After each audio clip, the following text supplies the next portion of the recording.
Folks, Black Star Network is here. Hold no punches! I'm real revolutionary right now. Black power. Support this man, Black media. He makes sure that our stories are told. Thank you for being the voice of Black America, Roland. Stay black. I love y'all. All momentum we have now, we have to keep this going. The video looks phenomenal. See, this difference between Black Star Network and Black-owned media and something like CNN. You can't be Black-owned media and be scared. It's time to be smart. Bring your eyeballs home. You dig?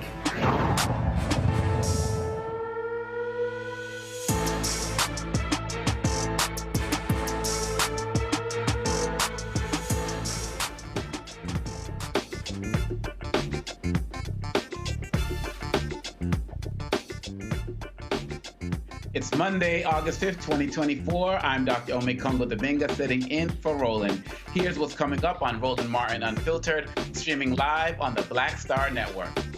Nebraska's Attorney General and Secretary of State are attempting to nullify two laws enacted by the legislature that restored voting rights to people who have completed their sentences.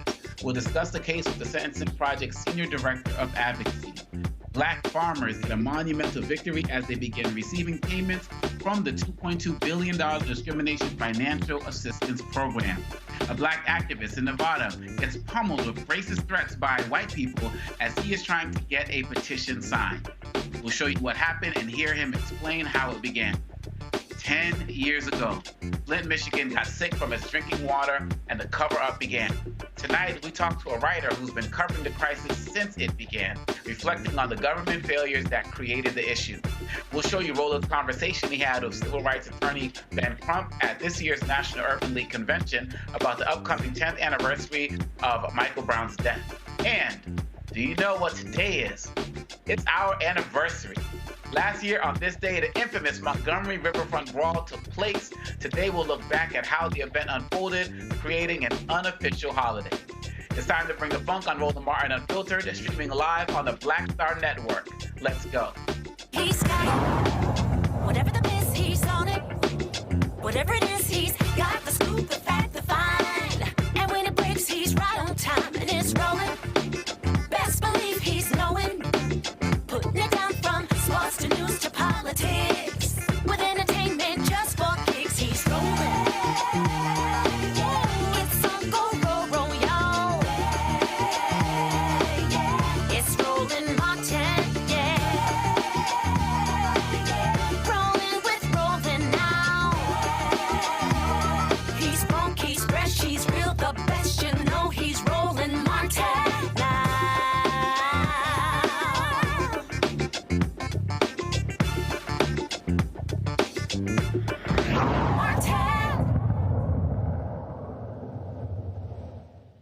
The American Civil Liberties Union of Nebraska is challenging top election officials' defiance of state laws that restore the voting rights of anyone convicted of a felony. The ACLU filed the lawsuit on behalf of 3 Nebraska residents who would be denied the right to vote under a directive from Secretary of State Bob Evnen, who recently ordered county election officials not to allow those with felony convictions to register to vote in November's presidential election. Nicole Porter, the Senior Director of Advocacy at the Sentencing Project, joins us now with details about this lawsuit. Nicole, thank you so much for joining us. Having me. Absolutely. It seems every week we're having, and sometimes multiple days within the week, we're having conversations about voter suppression efforts. And one of the things I was concerned about when Vice President Harris got the nomination was that those on the Republican side were going to double down on their voter suppression efforts. And yet here we have another situation. Take us up to date on where this case is today. Yeah, so this is an outrageous example of voter suppression and how people with felony convictions are at specific risk of being charged under voter fraud and being subjected to these voter suppression rules. So the reality in Nebraska is that the legislature passed legislation earlier this year that ended a 2-year waiting period for people with felony convictions to have their voter eligibility restored after they completed their sentence. That followed a law change in 2005 that ended lifetime disenfranchisement in the state, which impacted some 57,000 people since 2005 through this year's change. Well, a few weeks ago, the state attorney general issued a non-legal binding opinion saying that the legislature did not have the constitutional right to change the law, and said that that law must be changed by the courts, and in effect that he and others on the state's parole board had the authority to restore people's civil rights given the state's constitution. Well, the Secretary of State, who's also on the pardon board, agreed to implement the Attorney General's non-legal binding opinion by issuing that directive to local election officials to not register people with felony convictions to vote. Because of that, because of the state Secretary of State's unwillingness to comply with the law that was changed earlier this year, the ACLU of Nebraska filed a lawsuit last week to compel the Secretary of State to do his job, a mandamus lawsuit. That lawsuit is with the state Supreme Court to expedite the issue given the window of time we're in and the fact that the general election is quickly approaching, and the fact that that Attorney General opinion and the Secretary of State's directive was issued 2 days before the law was to go into effect, impacting this window of time to bring thousands of Nebraskans onto the voter rolls given this change in law, and now has created chaos and confusion for people impacted by the law in the state, not just for the people who would be impacted with this recent law change, but for people impacted going back to 2005 with the law change that ended lifetime disenfranchisement in the state. It's an outrageous power grab by the Attorney General and the Secretary of State, two individuals who are a part of a voter suppressive strategy to undermine and weaken the electorate in the state. Now, my assumption is going to be that the Attorney General was there through much of this time before this, trying to work to change these laws.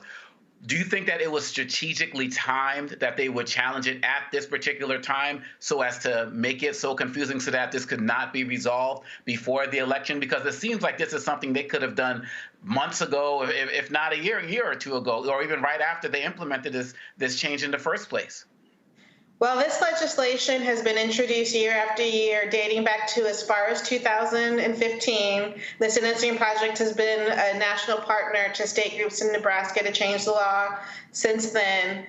But I think what's really outrageous regarding this is that not only is the Attorney General trying to undermine the law that went into effect in 24, but going back to 2005, so that's some 19 years ago, and didn't address at the time the fact that there was any constitutional challenge to the law that's been in effect for nearly 20 years. It's clear that the politics around supporting rights restoration have changed. There have been bipartisan support for these efforts in a number of states. The era of reform got kicked off in Texas with the Republican governor in the late 90s, and the fact that we're in this era of voter suppression where in states like Florida, Tennessee, and Texas, lawmakers have used voter fraud offenses to target people with felony convictions as a pretext for claiming that there's voter fraud happening, and that this is an example of expanding on that strategy, building on that voter suppressive strategy, just really reminds us how at risk, particularly people with felony convictions who are disproportionately Black and brown, are impacted by these voter suppressive efforts. Now, you brought up Florida, and that kind of leads to my next question. What are we going to be looking at? Are we going to be looking at things similar to what Ron DeSantis did, where people who have any types of convictions risk being arrested even if they were told to do the right thing? Are we looking at potential situations where people are going to be made an example of in terms of some police rolling up on their door with the video cameras running to try to intimidate others from trying to do the same? Is this what is possible given what's happened right now? It's a very concerning time in Nebraska and in other places where there's essentially a hostile environment for democracy, for voting. And yes, in Nebraska, advocates, not just individuals who may be impacted by the law change and the current direction of the Secretary of State to not register people, not make people eligible with felony convictions to be able to vote, but also organizations, civil society organizations, civic organizations who might be doing that voter registration are also potentially at risk of criminalization given voter suppressive laws that have been adopted in Nebraska. And this is true in other states as well, where there's been a criminalization around voter registration. People should look closely at what the laws are in their state.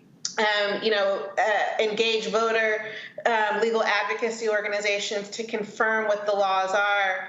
But yes, this is a concern in Nebraska, just like it was in Florida leading up to the 2022 midterm elections, and just like other aspects of voting and voter registration have been criminalized in states like Georgia and Tennessee.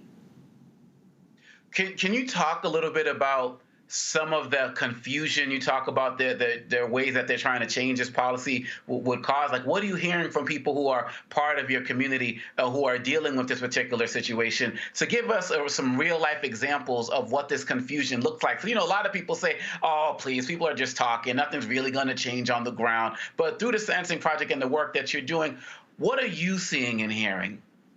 No, it absolutely is resulting in confusion and anecdotal reports from people who are directly impacted, people living with felony convictions who wonder about their voter eligibility, or people who are directly impacted doing reentry services for similar residents with felony conviction histories, have questions about eligibility in Nebraska and in other states. I think one thing that's different about today that is different even about 2000 or previous eras where we were talking about rights restoration for people with felony convictions is that the news is nationalized. So the reports out of Florida in 2022 resulted not just in confusion in Florida, but resulted in confusion in states like Nebraska and Tennessee and North Carolina. People on the ground who may have seen news reports in their Facebook feeds or other social media platforms question how Florida's practices impact their eligibility. These laws vary from state to state, but everyone is a part of a national conversation, particularly in the United States. So what happens in Florida raises questions for individuals in other parts of the country. Everybody should confirm their eligibility. There are legal resources available. People can visit the National Voting in Prison Coalition's website. That's nationalvotingin-prisoncoalition.org. And there are referrals to legal services groups where people can confirm their eligibility if they are living with the felony conviction. But these are the realities that that people are confronted with, that even if they live in one jurisdiction, the news from a different state might impact their awareness of what the laws are and resulting in confusion. And the fact that the laws have changed within states, for example, this year in Nebraska, so there are questions for people living in Nebraska about what their eligibility may be going into the November general election. And what has been the response of the governor to everything that's going on right now? In favor of what's going on, trying to lay low, vocal support. Well, what has been the response of the governor? Well, the governor did not veto the bill, the underlying bill that is at question, that the Attorney General issued this non-legal binding opinion on, and that the Secretary of State has said that he will implement. But what the governor did not do was sign the bill, which signals, not enthusiastic support for the legislation and the governor's unwillingness to stand with those directly impacted by the legislation and other civic organizations within the state who worked so hard for so many years to advance the policy. So what we know is that the governor has been absent on this issue when it comes to standing alongside voting rights and pro-democracy and democracy defenders in Nebraska, and that this decision was put forward by the state's attorney general and is being implemented by the state secretary of state. Nicole Porter with the Sentencing Project, Senior Director of Advocacy. Thank you so much for bringing this to our attention, and please keep us posted so we can keep our audience posted as well. I will definitely do that. Thank you for your attention to this issue. No doubt. You take care. You too. And we will be right back. We'll bring in our panel and have this discussion and talk about it a little bit more. You're listening to Roland Martin Unfiltered on the Black Star Network. When you talk about blackness and what happens in black culture, we're about covering these things that matter to us, speaking to our issues and concerns. This is a genuine people-powered movement. There's a lot of stuff that we're not getting. You get it, and you spread the word. We wish to plead our own cause. Too long have others spoken for us. We cannot tell our own story if we can't pay for it. This is about covering us. Invest in black-owned media. Your dollars matter.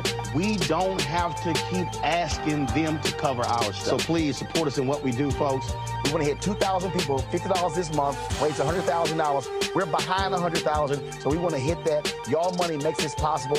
Checks and money orders go to P.O. Box 57196, Washington, D.C. 20037-0196. The Cash App is $RM Unfiltered. PayPal is R Martin Unfiltered. Venmo is RM Unfiltered. Zelle is Roland at RolandSMartin.com. What's up, everybody? It's your girl, Latasha from the A. And you're watching Roland Martin Unfiltered.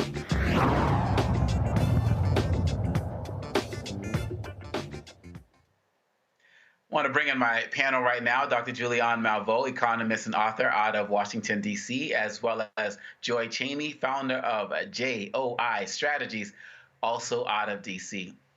Dr. Malveaux, I'm going to start with you. There's so many things I can ask you, but I'm just going to keep this simple. Here we go again. Here we go again. I don't know how. This is deliberate disenfranchisement. The state of Nebraska ought to be ashamed, but of course, you know, they're not, and that's not even the point. The point is that when people have done their time, they've served their time, they pay the price, now they're returning citizens, they need to be allowed to come back with the full rights. Nebraska was already a little bit restrictive because you had to be out for 2 years before you could even exercise your voting rights. But then for this legal person to say, no, they can't do it, to send out an order and for the governor not to get involved really speaks to their intention to deliberately separate Black people from their rights. But this is that we've seen it in Florida. We've seen it in other places. If you read, which I'm sure you have read at least part of it, the disgusting document that Project 2025, I mean, one of the things they talk about is taking away voting rights for people who've been convicted. I mean, that document is a disgusting piece of civil rights encroachment, from voting rights to human rights to health rights to anything else. But you see these states falling in line to say we're going to deny people their votes. And there doesn't seem to be enough. I appreciate the young lady that you just spoke with, but there doesn't seem to be enough pushback to say that these people are absolutely have every right to this. So there is a piece of legislation to restore voting rights to returning citizens, but it's not going to get out of the Senate, not under the current circumstances. Republicans are ambivalent, if not negative about it, and all Democrats are not enthusiastic. So we really do have to look at the John Lewis Voting Rights Act, and we have to look at other ways that these people who have served their time, have the opportunity to exercise their franchise.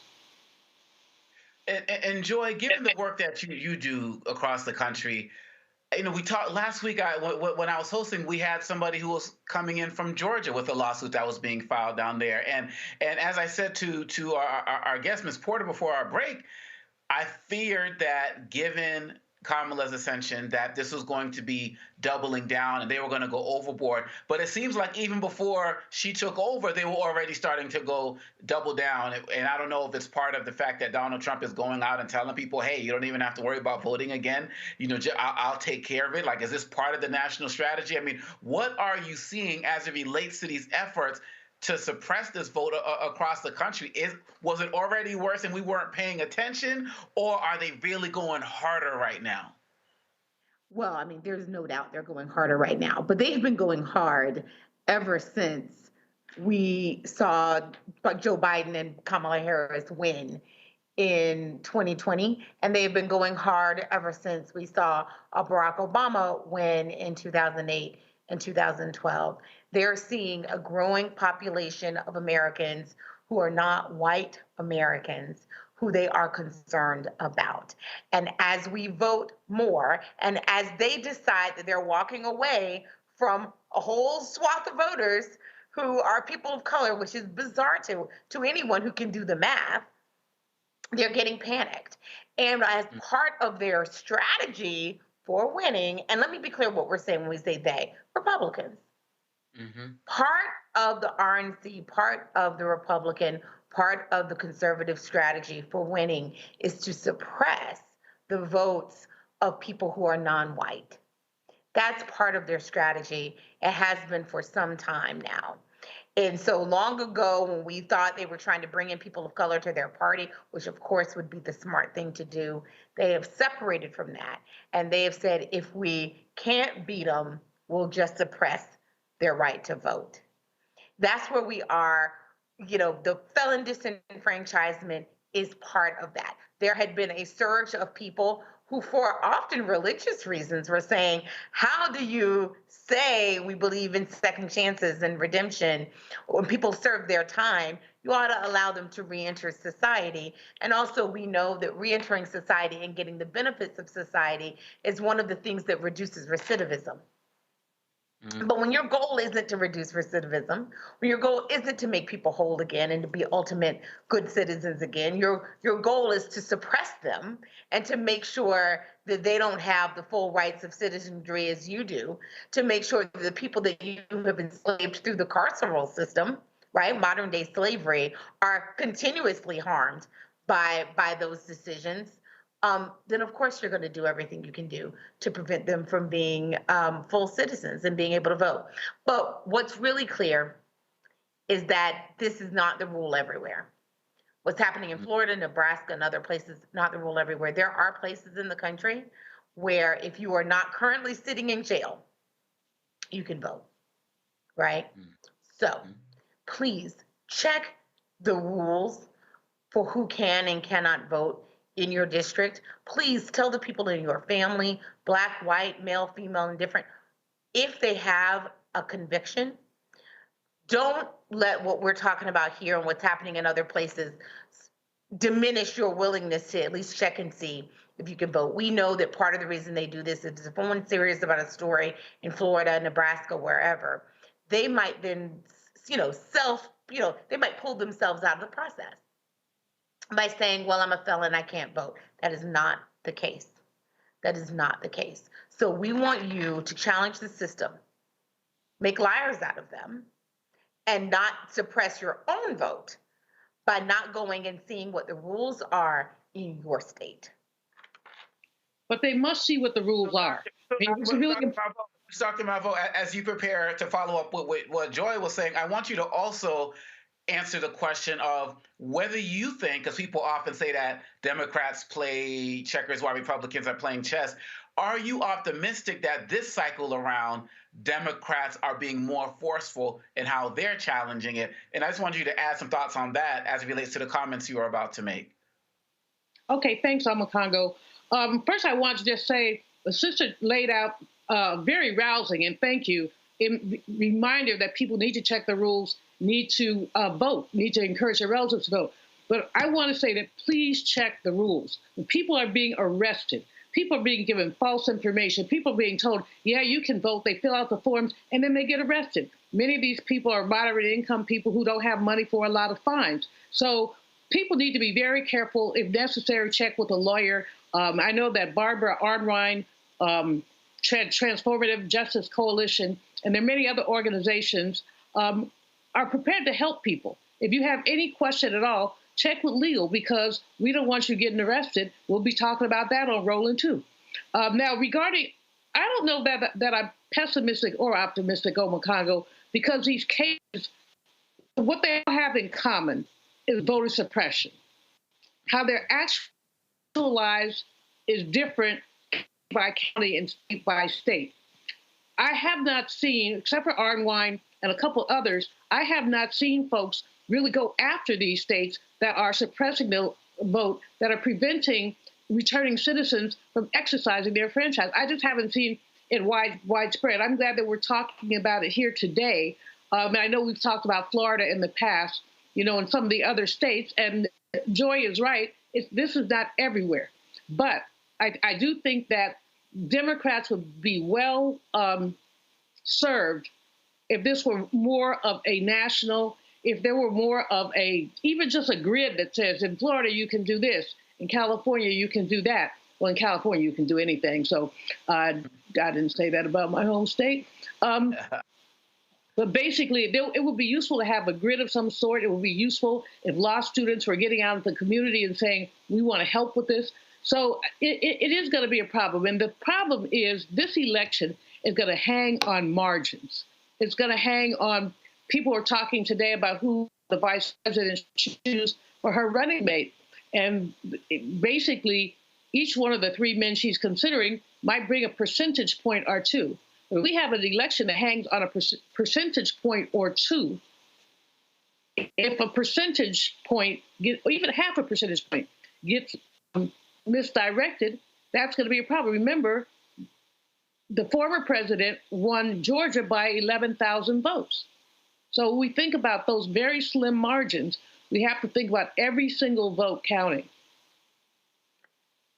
No, you're That's right. Can I just say one other thing on that? Please. It is so critical. What Dr. Melville said is absolutely right. We are talking about slim margins here, and they know this. So if they can scare just a few of you, just enough of you into saying, well, I had a conviction, or some people overinterpret and say, I went to jail, or I had a misdemeanor, or what, they will overinterpret and they will take themselves out. Please do not do that. If you are not currently sitting in jail, I want you to check the rules. And even then, I still want you to check the rules for what happens if you can and cannot vote with your board of elections. With your board of elections. And yes, we've talked about many other orgs, but every place has a board of elections. We want you to check what the rules are in your area. And if you can vote, please do. There are some horror stories out there about people who are, arresting folks. But the reason they make the news is because they are so uneven and so unusual. I do not want us, sometimes when we talk about voter suppression, we inadvertently suppress the vote ourselves. The vast majority of you, when you go to the polls, you will be able to vote. You will be able to vote. You will be able to vote effectively. Yes, there are those who are trying to suppress your vote, and they're doing their damnedest, and they are making it harder. But still, the vast majority of you will be able to vote. If you arm yourself with the rules, with the tools needed, if you need an ID, bring it. If you need to sign your absentee ballot, do it. If you vote early, it makes it easier to address any issues that come up. We're heading towards the election, or a little more than 80 days out. Our goal right now is not to fight the rules, unless you're the ACLU, that's what they do. But our goal is to arm the voters with what they need to vote. Do not let them cheat you out of your vote. Try it anyway. Check the rules. Most definitely. And yeah, we're going to stay on top of that on the Black Star Network. That's what we do. And I believe that if we keep doing that, we're going to continue to empower communities that are out there fighting back, playing chess, and maybe just trying to destroy the whole chessboard that the Republicans are trying to initiate with this voter suppression. We're going to keep talking about it on Black Star Network. We'll be right back with more Roland Martin Unfiltered on the Black Star Network. Hatred on the streets, a horrific scene, a white nationalist rally that descended into deadly violence. White people are losing their damn minds. as an angry pro-Trump mob storms the U.S. Capitol. We've seen We're about to see the rise of what I call white minority resistance. We have seen white folks in this country who simply cannot tolerate black folks voting. I think what we're seeing is the inevitable result of violent denial. This is part of American history. Every time that people of color have made progress, whether real or symbolic, there has been what Carol Anderson at Emory University calls white rage as a backlash. This is the rise of the Proud Boys and the Boogaloo Boys. America, there's going to be more of this. Here's all the Proud Boys, guys. This country is getting increasingly racist in its behaviors and its attitudes because of the fear of white people. The fear that they're taking our jobs, they're taking our resources, they're taking our women. This is white fear.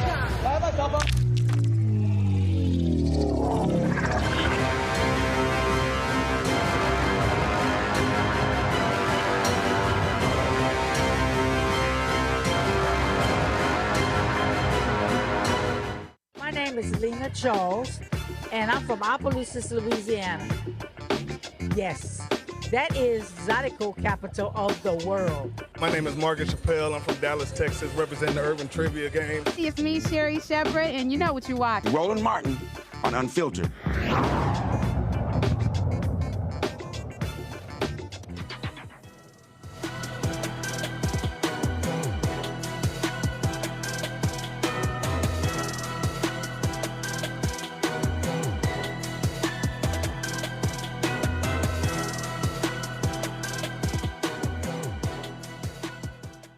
In 2014, the Flint, Michigan official 2014, when officials appointed by then Governor Rick Snyder switched water source to the Flint River to save money. The water contained high levels of lead and bacteria, which flowed for 18 months, affecting Flint's predominantly black population and killing at least 12 people. To date, no one has been held responsible for the continuing crisis.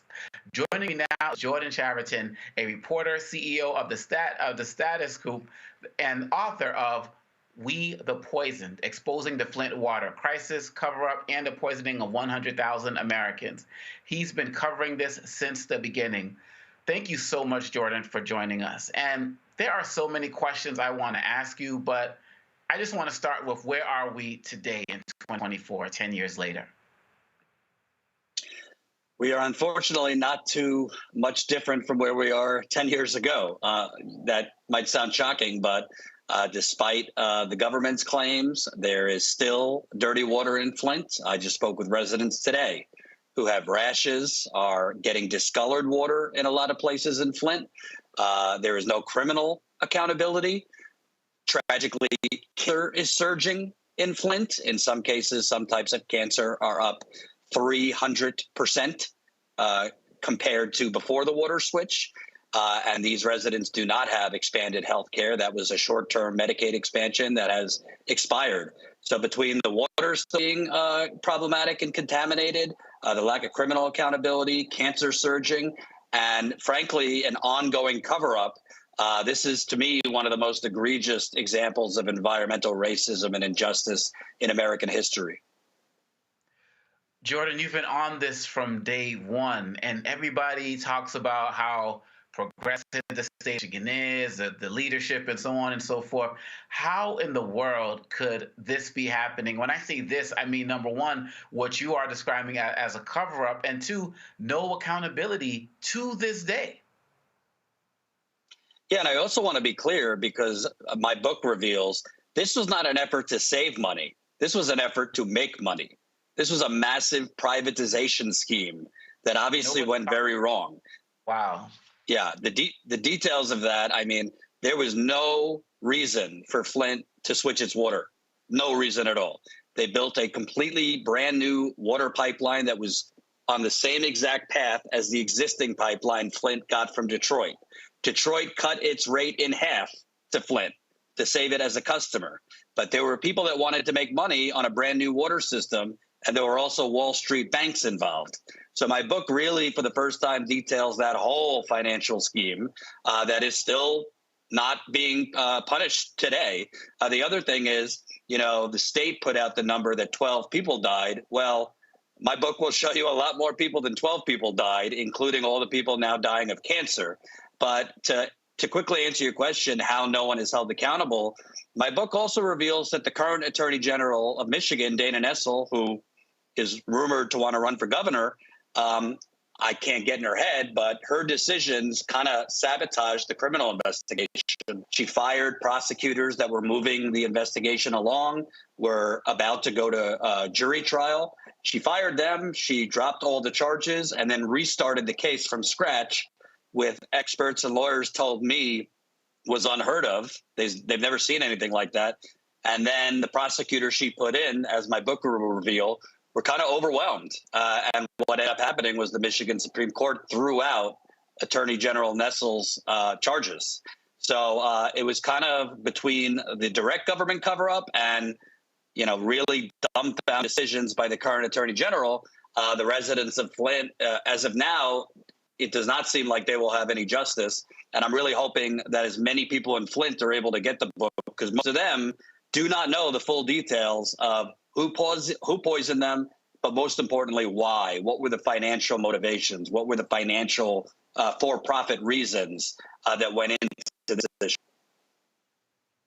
Oftentimes people will say things are not as simple as they seem. They're much more complicated than you think. But it really seems that the way that you lay this out and the way that you continue to lay this out, it is as simple as it seems. And it's as simple as the fact that people don't care about this poor, marginalized community. What am I missing? Absolutely. I don't think this could have happened unless a city like Flint, which, if your viewers don't know, once upon a time, Flint was the envy of America. It was literally one of the most booming urban metropolises in the 1950s and 60s. It was the birthplace of General Motors, and it had a vibrant middle class. But for a lot of reasons, including racist housing, racist rezoning laws, white flight, offshoring of jobs, General Motors going to other countries, Flint became kind of like a rotting economic carcass in the early 2010s. And there you had a Republican governor who literally was running on running government like a business. And what did he do? He declared a financial emergency and literally did unelected emergency managers.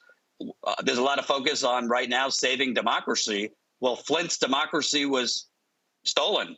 The emergency manager took power from the elected mayor, from the elected city council. And it's those emergency managers who made the decision, let's use the Flint River, which, by the way, General Motors, Dow Chemical, a lot of different corporations had dumped their waste in that river for over 100 years. It was a known contaminated, polluted waterway.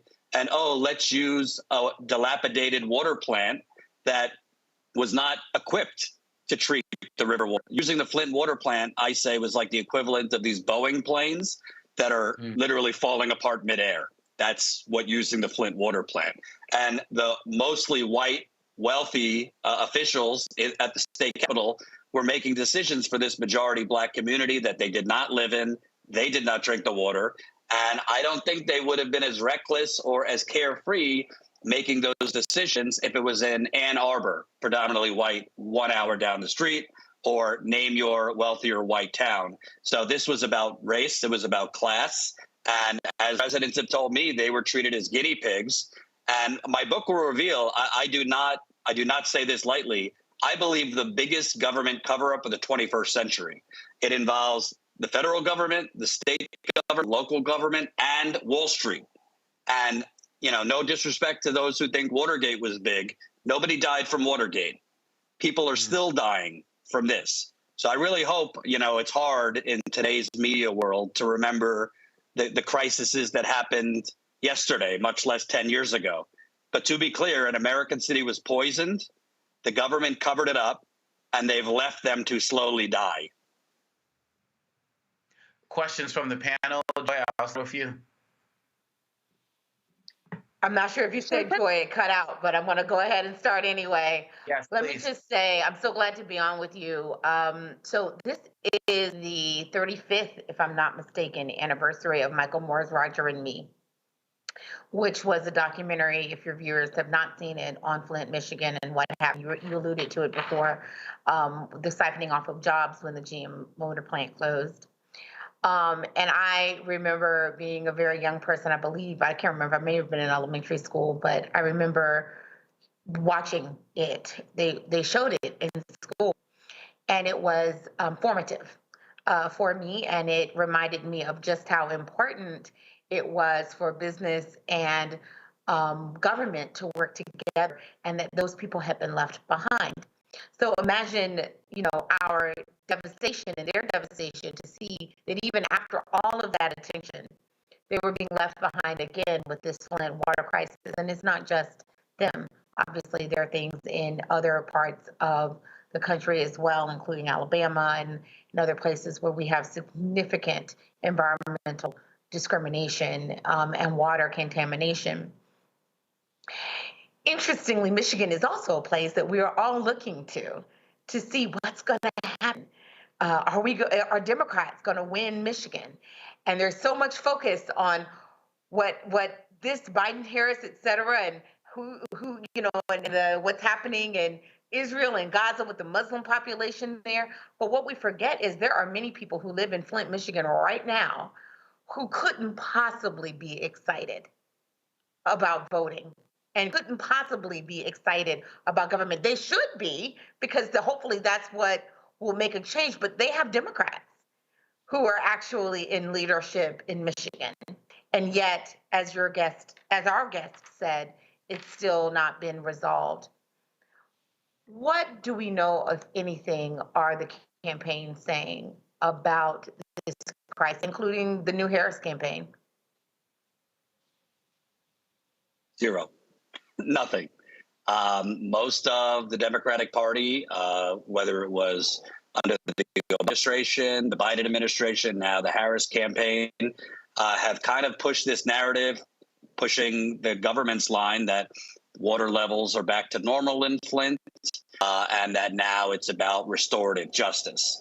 As my book reveals, the water testing was significantly manipulated. The water is not back to normal in Flint. And frankly, residents need universal health care in Flint. If your audience doesn't know, in the case of Libby, Montana, they had an asbestos disaster back in, I believe, the 2000s. A lot of people died. And during the Obamacare fight, their Senator Marcus said, I'll give you my vote to President Obama if you give my people free health care for the rest of their lives. And they got it. Well, Libby, Montana is about 96% white. The people of Flint begging for universal health care, free health care, and they don't have it. The Democratic Party and Vice President Harris can be pledging to provide them free health care. And also, the overwhelming majority of pipes in Flint have not been replaced, the water pipes. They've only addressed the pipes that go from the curb into your home. Well, the toxic water did not magically skip over the main pipes that run underneath the street or the interior pipes in your home. So residents still have damaged pipes in their homes, and the pipes are bursting. The main pipes are bursting all the time in Flint. So the campaigns, I mean, we know the Republicans aren't saying anything, but the Democratic campaigns of many years have not said anything. And the White House of several Democratic presidents have basically done very little. I mean, they tried to push the messaging during the infrastructure deal. They replaced lead service lines and kind of alluded to Flint. Well, it's been 10 years and they haven't replaced the lead service lines. And they also haven't replaced the interior pipes. In my book, I tell an account from former Flint Mayor Karen Weaver. She asked current Democratic Governor Gretchen Whitmer for funding, for help to replace Flint residents' plumbing inside their homes. And Governor Whitmer, this is according to former Mayor Weaver, told her the state legislature has Flint fatigue and I can't get any more money. So the bottom line is this is still a disaster. It's not a crisis from the past. That's a narrative that's been put out there. But 10 years later, residents are still getting rashes. There are residents still losing hair. There are residents still getting smelly water and discolored water. And also the infrastructure in Flint, the water pipes, they were built for a city when it had 200,000 residents. Flint has 80,000 residents now. There's sections of Flint where there's a lot of abandoned homes where the water is not being used. That leads to stagnant water, which then leads to bacteria, not just in Flint, many other cities. So there's a lot of problems, and I've just been trying to keep this and keep attention on this because you can't normalize any city, black, white, doesn't matter, especially black, cannot normalize people being harmed by their government and then it kind of being swept under the rug. Dr. Malveaux, your question. First of all, I want to thank you for your resilience and your persistence in following this story. I know Mayor Weaver personally. She's a dear friend. I'm frustrated because I'm surprised to learn that Gretchen Whitmer, who wants to put herself out there as some kind of champion of the people, would say people are flinted out. I mean, how do you get flinted out when people are gay? And for it's been a decade. There's been no justice. And the word, you said something a bit back, which Omakonga knows this is one of my favorite words, predatory capitalism. Yes. The reason that Flint got exploited was because people found a way to make money from their misery. They didn't need the new water lines. They just wanted them because then they could make more money. Detroit gave Flint a break on their water prices, but the new authority, I understand, and I haven't finished your book, but did not give them such a break. So somebody's making money. So the dots need to be connected, and basically the lowlifes, and I use that word advisedly, need to be exposed for what they did to the people of Flint. Now, you've done exhaustive reporting. I know you talked to lots of individuals. You have one part of one in the book where you talk about a man who basically blew up at a city council meeting, just being so frustrated at the fact that he could not get any answers, that they can't get clean water. In your reporting, is there any recourse? Is there anything? Is this just so like we say, oh, well? I mean, you're right, the Biden-Harris administration, or now the upcoming Harris administration, could do something. But, in my mind, and you correct me if I'm wrong, President Biden could sign an executive order tomorrow and bring universal health care to the people of Flint. He could do that. And it would make a huge difference to those people who are dying. But what recourse is there? Do you think an executive order is a possibility or a likelihood or a possible solution? Help me out with this, because I'm listening to you gets my blood boiling. Well, I also want to point out, and I know a lot of your viewers, might think, might be pro Democratic Party. I don't care either way. To me, politicians on both sides are corrupt. But the current Attorney General, Dana Nessel, I put in several Freedom of Information requests because she has documents outlining the financial fraud that caused this crisis. Particularly, there was a RICO investigation, and there were RICO charges. RICO is what they use against mafia figures back in the day, 1970s, 80s. The original investigators were about to charge racketeering, RICO, against several high-level officials for the financial fraud that I outlined. For whatever reason, Attorney General Nessel fired them, and she did not follow through on that case. I have put in Freedom of Information requests because the investigation is over. The Michigan State Supreme Court threw out the current Attorney General's charges. She is withholding those documents. I believe those documents outline the role of several high-level state officials in this financial fraud, as well as Wall Street banks, including J.P. Morgan and Wells Fargo. Important, there still is, if the financial fraud is exposed, I believe, and based on lawyers I've spoken with, there still are criminal charges that could be filed related to the financial fraud. That's why it's so important that the Attorney General, even if it's slightly redacted, release that information. So far, first, her office told me they didn't have the documents. Then suddenly they found them. And then she's not giving them to me. So that's number one. I believe there still could be criminal charges related to the financial fraud. Let's just say scam, to simplify it. Number two, President Obama, when he was in office, he did not declare a disaster in Flint. He declared a state of emergency. That's key, because a disaster means the federal government, basically, they could have sent the Army Corps of Engineers into Flint and dug up all the pipes And it would have happened not in 10 years, but probably a year. That's still President Biden. Democrats like to say, well, by law, we can't because that's only for natural disasters like hurricanes or tornadoes or whatnot. Well, they seem to be able to find a way for things when they desperately want it in Washington. I believe, and based on lawyers I've spoken to, that the Flint water crisis can be fit into that. And a disaster could be declared, which would unleash a lot more federal resources, including the Army Corps of Engineers, because, again, years later, they have not replaced the pipes. Do you know in Ann Arbor, Michigan, which is an hour down the road in White, they replaced the pipes after the Flint water crisis. They replaced the pipes preemptively, lead pipes. There was no problem. They just got rid of them preemptively because of what happened in Flint. Yet in Flint, they haven't replaced them. That is a federal government failure. So they could still declare a disaster. Like you said, Biden can, I believe, provide universal health care for the people of Flint. And right now, cancer is surging in Flint. So they need doctors, they need health care, and they also need behavioral specialists and a lot more behavioral and cognitive support because children have been damaged with learning disabilities, volatile mood swings, which leads to crime. Lead affects your brain. There's a lot of problems, physical and mental, not to mention the PTSD, the trauma. You go to Flint, I talk to residents, it's dark.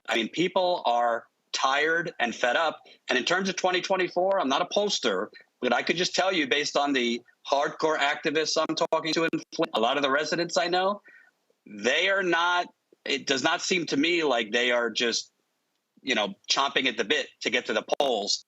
Even Harris. And we know how tight it is in Michigan. So if you get a lower turnout in Flint or Detroit, that could cost the Democrats the election there. So I think that the federal government, whether it be nominee Harris or current President Biden, need to right the wrongs. And by the way, the federal EPA, both under Biden and before Biden under Trump, the federal EPA has not acknowledged guilt and has not settled the people of Flint.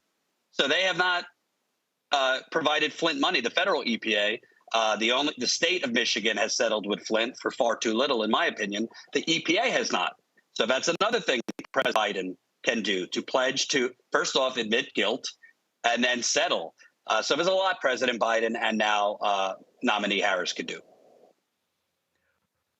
Thank you much, Jordan. I really hope that people will check out your book, We the Poison, Exposing the Flint Water Crisis Cover-Up and the Poisoning of 100,000 Americans. And I just want to thank you for your continued and tireless effort on behalf of the people of Flint and your work with the status quo to really call attention to this. And we're going to be here to help keep our people updated as well. So keep us posted on all of your efforts, too. Thank you so much for having me. I appreciate it. Oh, no doubt. No, take care.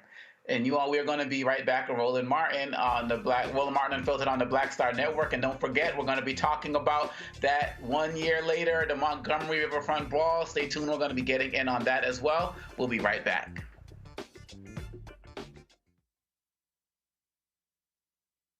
Next on the Black Table with me, Greg Carr. Democracy in the United States is under siege.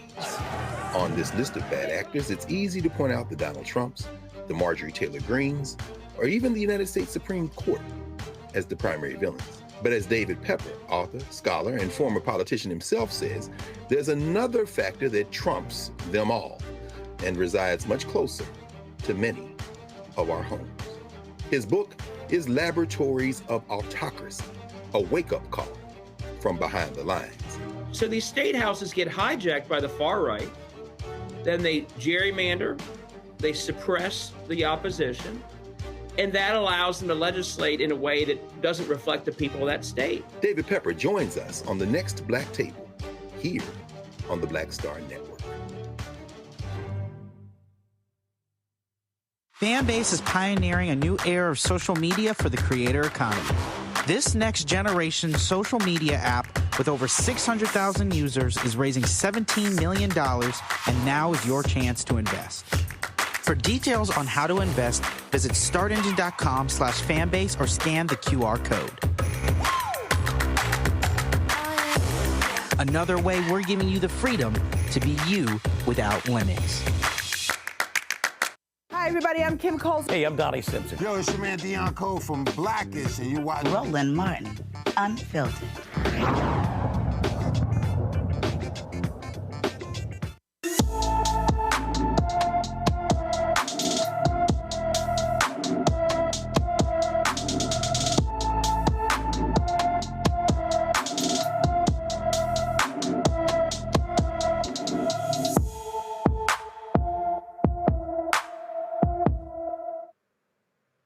Asada Amon has been missing from her Beaufort, Georgia home since February 1st, 2024.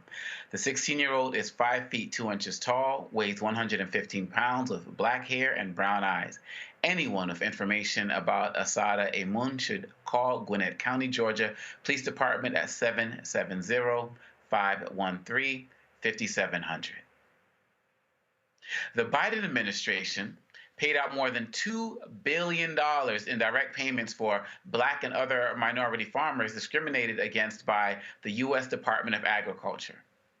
According to the USDA, more than 23,000 farmers were approved for payments ranging from $10,000 to $500,000.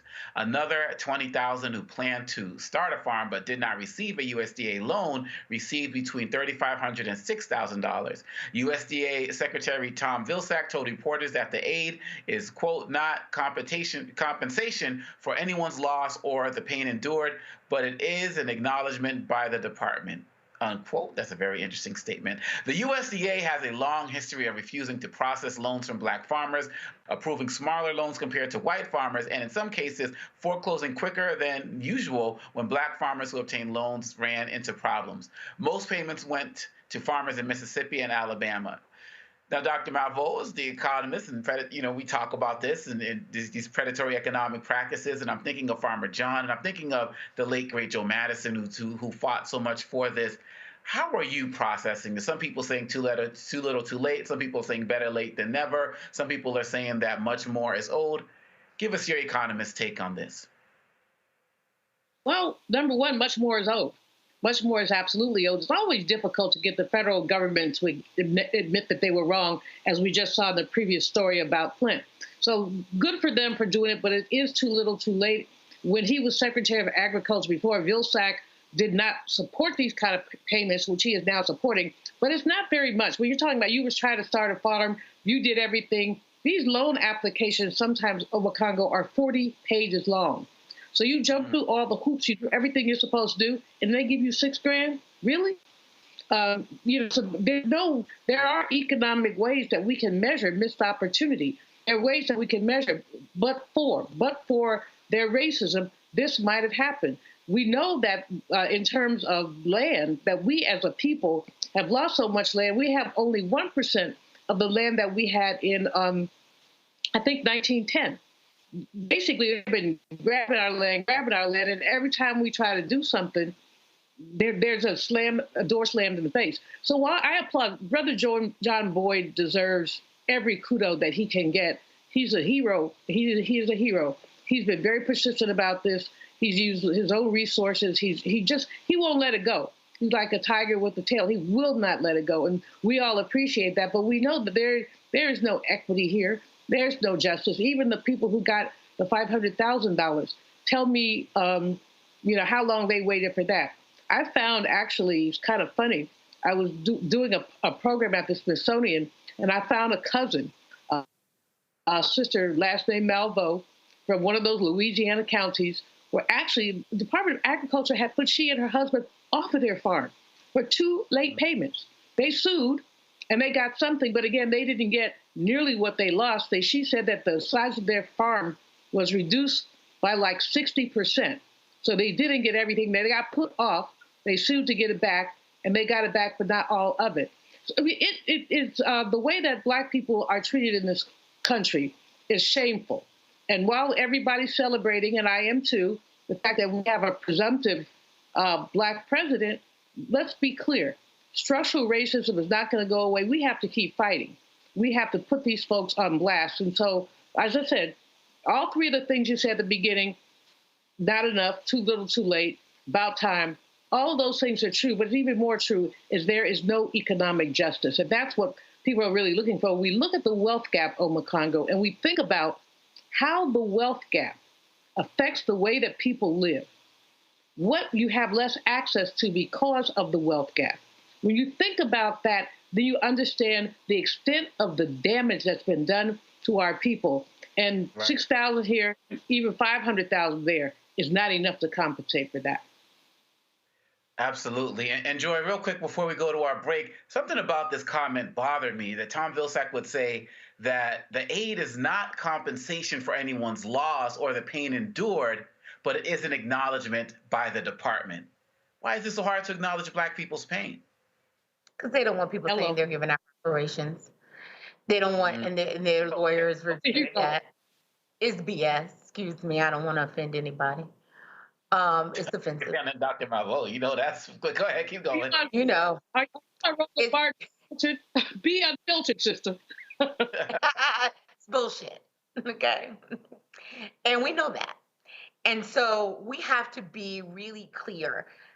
No matter who is in the White House, we have to be 100% clear-eyed that we will be looking for results for our votes.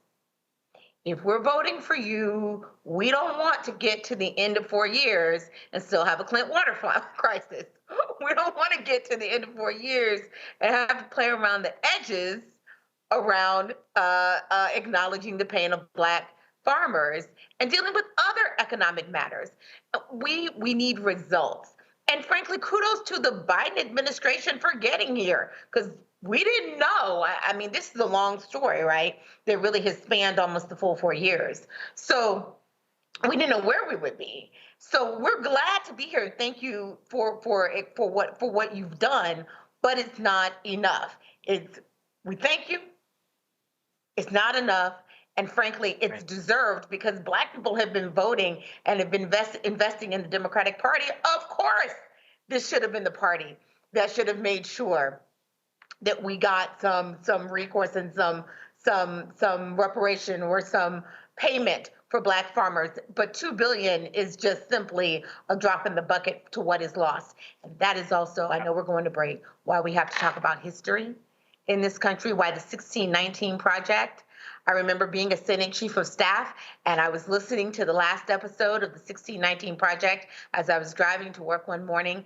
And by the time I got to work, I was just crying profusely. Yeah.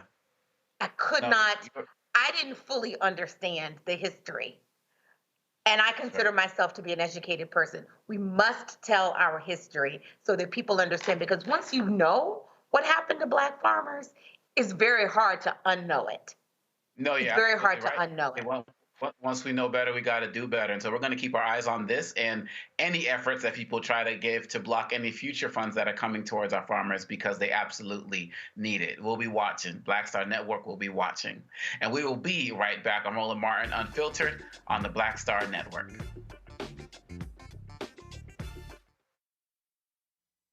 Good job, good pay, good life.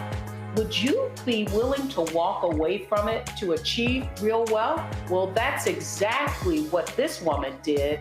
And boy, did it pay off. Once you make the decision that this is the direction that you're going to go in, I do believe that there's power in having a decided heart. Hear her story on The Next Get Wealthy with me, Deborah Owens, America's Wealth Coach, on Black Star Network.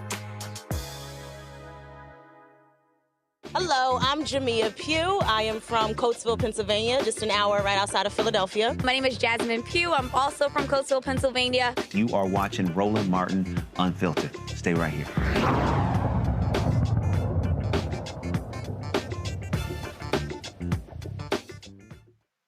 In Nevada, a Black man says a white racist verbally assaulted him.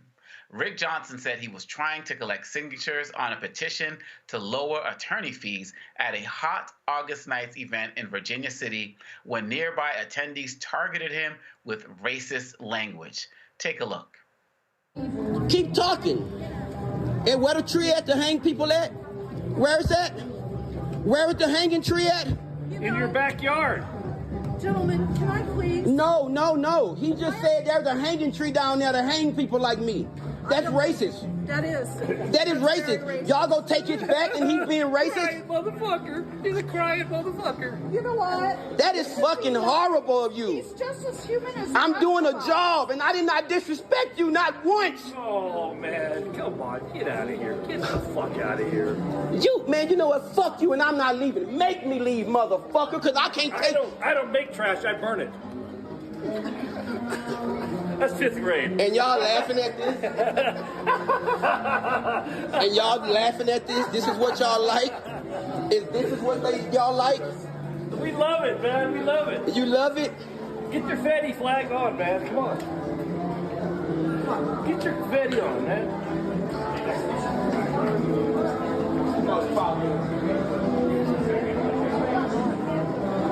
And all of y'all accepting this shit.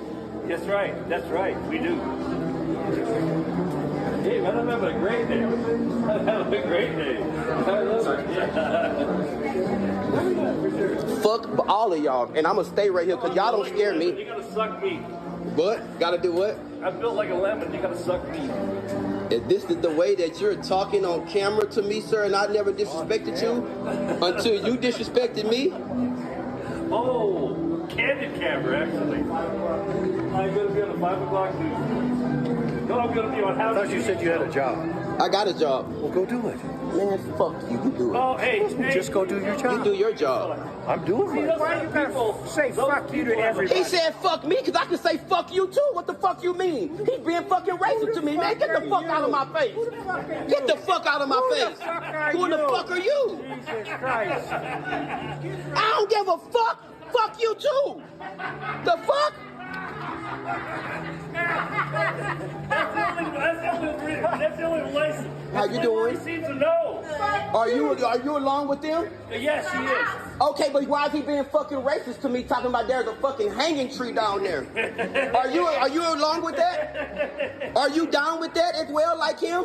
So, he's my dad, first off. Don't fucking touch me. Don't touch me. I'm not on your property. Don't touch me. Don't fucking touch me. Don't fucking touch me. Do y'all see this shit? I'm not saying nothing. I'm telling you to get off my property. Fuck you. Now what? Let's do it. Come on, let's go. Slap me, hit me. I want you to. I want you to hit me. I love you. You're my brother. No, I'm not your brother. Don't touch me. This is fucking racist to the most. You're my brother. You're wrong. You're my brother. You're wrong. You get out of my face. Do you understand what that means? Do you know where you are? Do you know the history of the town? I don't give a fuck. I'm not doing anything to anybody. Y'all gonna kill me? Kill me. Kill me. Do it. You're my brother. Do y'all see? Don't touch me. I love you, baby. Are y'all gonna allow this shit to happen? This racist stuff? Come on, come down. No, don't touch me. Don't touch me. Baby, why are you so upset? Don't touch me. Why are you touching me, man? Okay, come on. This is crazy. Calm down. You're causing a big old fuss. Because I didn't do anything to anyone. Honey, I know, honey. Jesus loves you. It's okay. Do y'all see this at the most? Jesus loves him. He just don't get it right now. Calm down. Can you let me go if I can leave, please, ma'am? But but you're steady touching me. Honey, I love you, baby. You're steady touching me, ma'am. This is assault. Do you have a mama? This is an assault. Do you have a mama? Do you have a mama? Ma'am, can you leave me? What are you doing here? I'm doing a job. Well, and I'm not bothering anyone. Well, you are now. You got everybody all upset, But you're touching me. Don't touch me, ma'am. Come on. You're touching me. I have to call the police. That's assault. I'm taking you. He's right here. Let's go. Don't touch me. You don't touch me. I'm not, baby. Can you leave me alone? Y'all gonna allow this shit to happen like nobody cares? Nobody see this racial shit going on? Honey, the sheriff's right here. You can tell him all you want. Your dad just said there's a hanging tree for niggers like me. What does that mean? What does that mean? And I did not disrespect your dad. I asked him nicely, excuse me, sir, are you a registered voter? He said no. I said thank you. And then he turned around and said there's a hanging tree down the road for niggers like me. That's exactly what the fuck he said. And all of them ganged up on me. I have it on video. I'm so sorry that happened to you. And everybody is going along with that shit. Are you okay? No. What do you need right now? Look, I can show you the video. It's okay. Oh my God, I'm so sorry. And all of them just ganged up on me. It's okay. You're all right. You're all right. Johnson posted his follow-up on his TikTok account. Hey TikTok, what's up? Yep, I'm the guy in the video yesterday that happened to out in Virginia City, Nevada. I just want to tell everyone, thank y'all for all of y'all support. Thank y'all for coming in and putting y'all comments and finding this guy and finding these people, because this is unacceptable. Like, I just want everybody to see that racism don't just goes on to person. Racism is like in all these little small cities and small towns, as y'all can see. I did nothing wrong to that guy. I was only doing a job, and I'm very committed to my job. All I did was ask him would he sign my petition to lower the attorney fees that they have in the state of Nevada. And this guy just started going off and saying all these derogatory, rude, and nasty things, and then his family came outside, and then the chatting and all that in the background, that was very hurtful. I know I could have went about it a little different way, but at that moment, I didn't know what else to do. I was cornered in by a lot of people. I was the only African American that was there with thousands of other people, and nobody came to my help. But I do want to give a shout out to this lady named Tiana. She did come to my help. I want to give a shout out to everybody on TikTok, Facebook, and Instagram that came to my help, that was there for me, sending me love. And I thank you guys for all the different messages. I gotta go, I gotta get back to work, but I will go live and go into more detail of what happened, so you guys can know the more detail of everything. So I thank you guys, and y'all have a wonderful and blessed day. Nevada's Attorney General Aaron Ford issued this statement. My office is aware of the hateful racist incident caught on camera in Virginia City, one of Nevada's most storied platforms. Individuals are shown verbally harassing a black man and apparently referenced a hanging tree during their aggressive interaction with him. As Nevada's Attorney General, I wholly condemn their actions. Such hate does not represent the values we hold here in Nevada, and it should not be countenanced. Accordingly, I have reached out to Sheriff Cullen to offer my support in his office's investigation into this matter. I am proud to be a Nevadan, as are the employees from my office who reside throughout our state, including those living in and around Virginia City. Nevada is rich in diversity with people from different backgrounds, and I know us to be welcoming and kind. Many have already voiced their disgust in the actions that took place.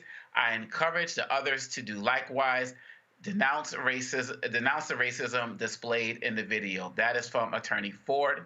And now Virginia City officials also released a statement.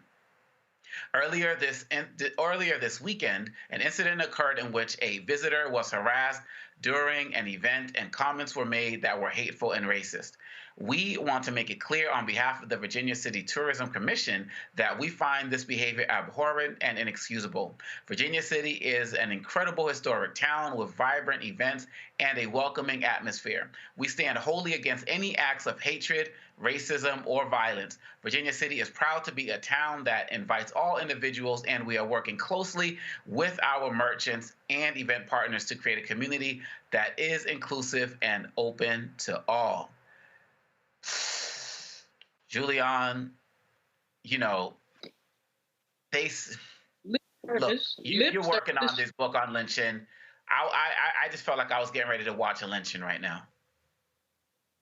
I know. No, the whole thing was ridiculous. And to say they have a tree to hang folks, I mean, I don't, you know, the brother has a right to be there. Any of us has a right to be anywhere. But it makes my, you know, it makes my skin crawl what he endured. And the fact that these folks were proud, laughing, proud of themselves, that's what happened at lynchings, Omakongo. That's what happened at lynching. People left church and took their little children to watch a lynching, and then stood under the body, smoldering body, because half the time they lit the body on fire, to cut off toes and fingers and macabre relics of the lynching that they had just enjoyed on their way out of church. that reminded me at some level of some of these lynchings that I've read about, just the raucous nature of the conversation. And even the woman coming out and saying, God loves you. Go away, go away, go away. That's your daddy. You never mind. I'm not going to talk about the girl's daddy. Yes, I am. No, I'm not. But bottom line on Mokongo, unfortunately, now Virginia City was a city in Nevada where I believe that movie or that series Bonanza was set. Remember Bonanza? Mm-hmm. And they did hang people. They didn't just hang black people. They hung horse thieves and robbers. Lynching was a part of life. The fact is that most people lynched were black people. But if you found a cattle rustler, you might hang him too. So the fact that they had a hanging tree is not unsurprising. The fact that the hanging tree was mentioned in the same context as a racial slur. And then this man was hounded, people get in his face. I could see how he felt cornered. He was probably frightened for his life. But this is America, folks. This is America. And Joy, one thing I caught from there was, yes, those men were older, and people expect a lot of the racism from the older people. But one of the younger women said something to the effect of, "Do you know what town you're in?" Like, basically, exactly. In my opinion, you know what's about to go down. How did you see that, Joy? It's so funny. Like, I had many different emotions. First of all, I do not expect older people to be racist. I don't just expect that, and I certainly don't accept that. So we need to put him on blast, and we need to show his face. And anyone in his family who is not addressing his issues is a problem. 2, the woman who came out, I'm not sure if she was trying to protect him by saying, "Do you know where you are?" Or if she was trying to gaslight him. I'm thinking it was a little bit of both, which is disturbing. If she had a sense that, well, at least if I'm on camera, let me be seen as trying to placate the situation. But it wasn't placating the situation, because instead of focusing on him, she should have been focusing on the other people in her town. And I don't believe that ultimately she was trying to protect him. I think she was trying to protect them. Yeah. So but however you swing it, it was a problem. I am wondering how much alcohol was involved, because that was just a very raucous crowd. And this is a relatively small city. The brother's just trying to get petitions. So have they been drinking? Have they been drugging? Not to make an excuse, but I'm just looking at them and saying, really? Yeah. Also, the dynamic here with a white woman touching him. Yeah. And you could feel his fear. Part of the reason he was backing up. Now, if she had touched me, I might have engaged differently. You know what I'm saying? If she had touched Dr. Malveaux, I might have engaged differently. No, you're absolutely right. What would I have done? We got to break, but that point where she walked up to him, I was like, please don't push this woman, because it would have been over as people started to surround him. So we absolutely have to keep an eye on this. I really respect this brother for what he was doing and putting it out there. And let's continue to show that support. But I have a feeling we're going to be talking about this again. So we're going to have to table this for another day and come back and talk about it another time. We'll be right back. You're watching Roland Martin Unfiltered on the Black Star Network.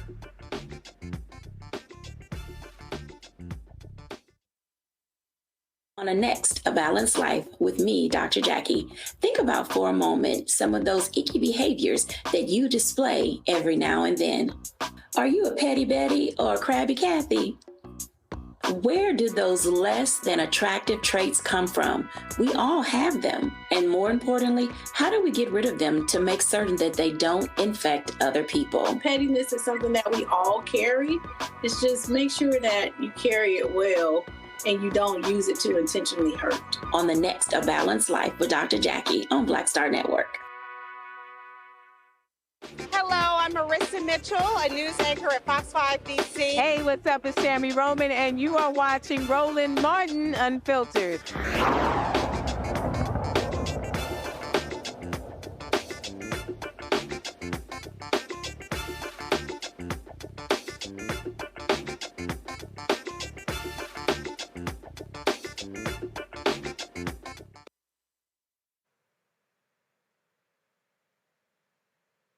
Last month, Roland attended the 2024 National Urban League Conference in New Orleans, Louisiana.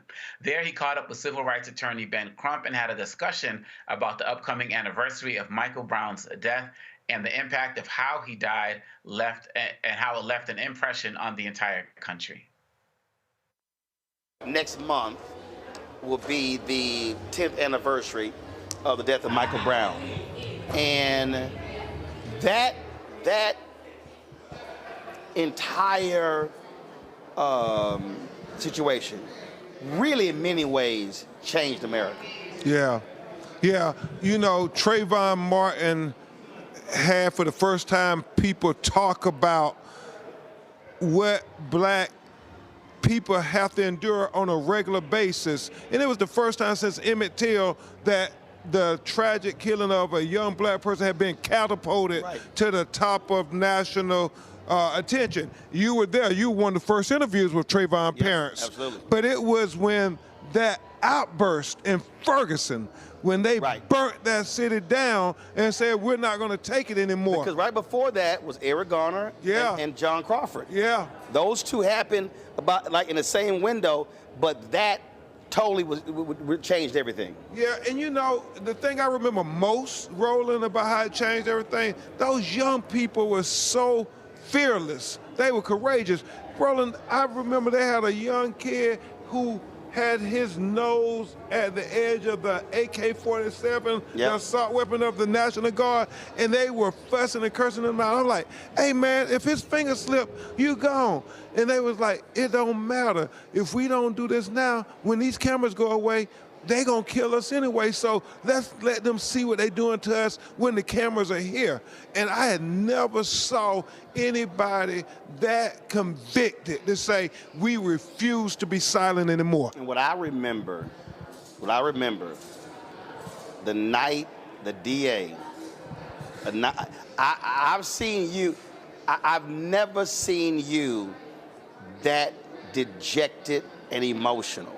That was, when that DA chose not to indict and made that announcement, I can still remember how you looked in your response. And Roland Martin, the reason you were so aggravated was they didn't even get a chance at justice. And you had 35 black people in the community say he had his hands up, but they chose to believe the narrative of one white police officer who said that, no, he was charging that meant I was in fear of my life. So it meant that black people, we don't even matter.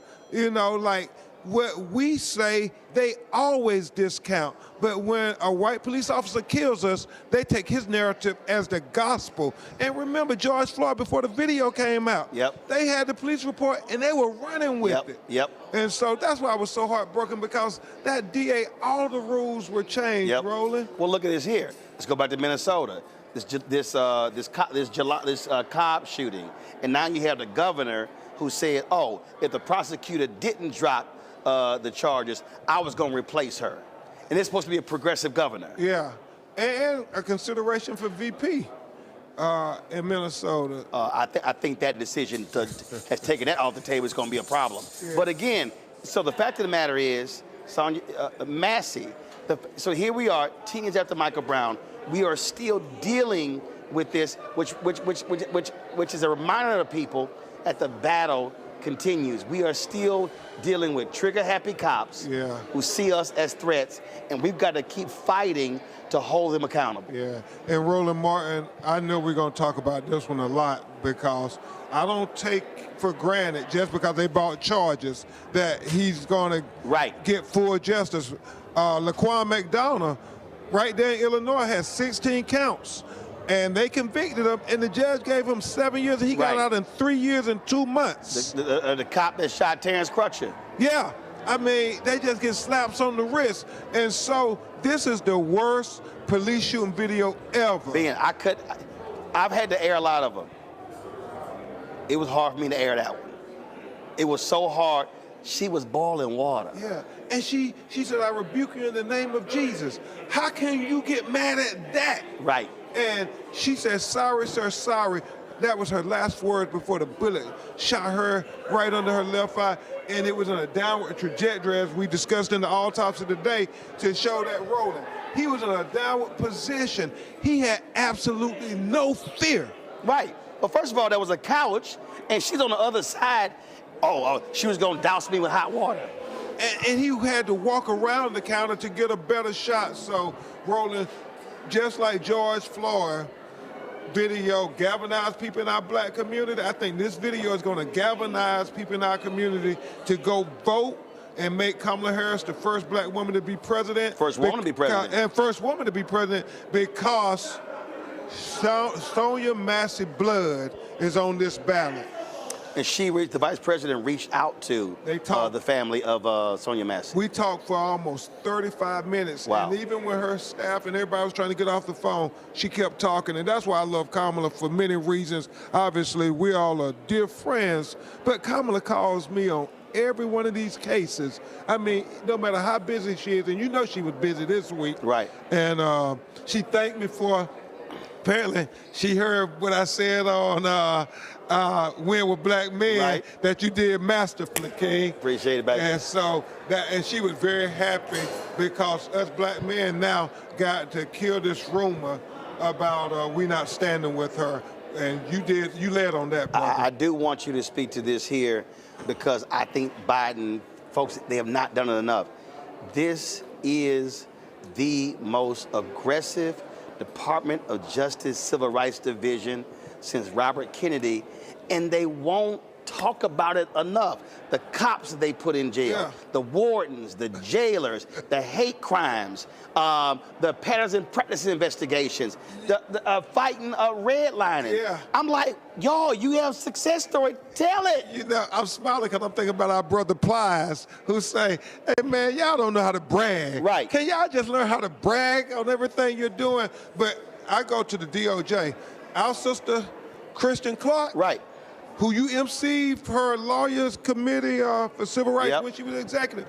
Kristen Clark is doing extraordinary things, man. She is what we dreamed about, being at the Department of Justice over civil rights, because she is not holding back. She said, I came here for a purpose. I'm not worried about the next year whether I get to be Attorney General. Right. She said, no, I'm going to do the right thing. George Floyd, charged, convicted. First time in Ahmaud Arbery, first time in Georgia history, charged, convicted. First time in the history, federal charges brought against a police officer for killing a black woman. Tyree Nichols, she brought charges.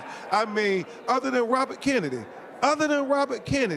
she has done more than any other assistant attorney general. And if I had my way, Robert Kennedy was pushed to do it. She walked in. Man, call me on Sonia Massey. We don't have to call her. When she sees it, she wants to know whether any of these other complaints by black people. That's how focused she is on saying we're going to hold up civil rights for all Americans. So for all the people, Ben, who are upset that the George Floyd Justice Act was never passed, Tim Scott, I want people to understand, even though that did not get passed, that this DOJ has been putting in the work. Man, in a phenomenal way. They put in so many cases that you would never know about, talking about environmental racism and environmental justice with our brother Donald Regan. She's working hand in hand with him. Michael Regan, right. Thank you. Talking about banking while black. Cases I fight every day. It's her Department of Justice who keep collecting the data, making them turn over the information, because you can't tell the federal government no, but when they get it, she doesn't keep it to herself, Roland. She puts it out in the public so we can use it for our litigation and say, hey, banks, we're not asking you to do anything special for black people, but just give us access to capital too. Right. Because like the Fearless Fund, y'all, economic freedom makes all the other freedoms that much more attainable. Yep. Education freedom, healthcare freedom. Once you got economic freedom, right, and you know, because you making money, Roland, you know how much it means when you got economic freedom, what you can do. Because, and I laugh, but I tell you this privately, I say owning your own black-owned network Oh, that's economic freedom. You can have all kind of freedoms now. Right. Once you have that, Roland. Right. Absolutely. Well, I say debt is slavery without shackles. So when you don't have debt, you have economic freedom. You can say what needs to be said, and you're not worried about whether you're gonna eat. Amen. Ben Crump, Roland man, we Martin. appreciate. Hey, King. We've been on this Keep handling the business. Let's go Indeed. make history with Kamala. Indeed. Hey, you know that was historic what you did with Win with Black Men. Well, it wasn't just me.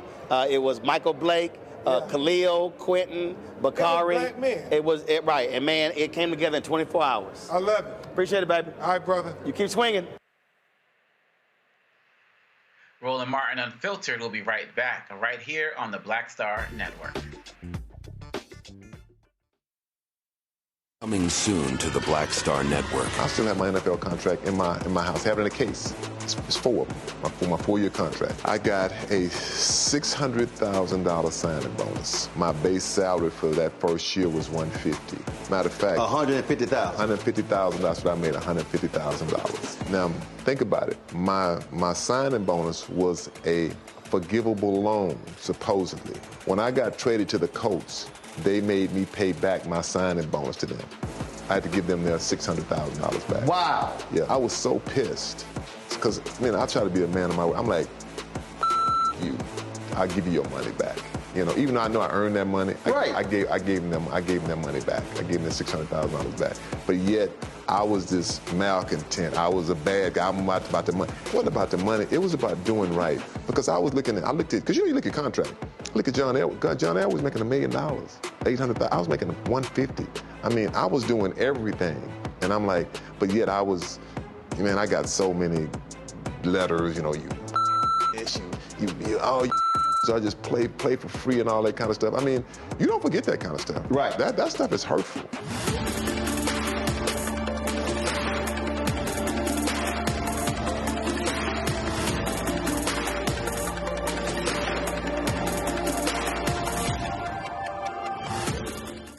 Hey, yo, what's up? This is Mr. Dalvin right here. What's up? This is KC. Sitting here representing the JODECI, that's Jodeci. Right here on Roland Martin Unfiltered.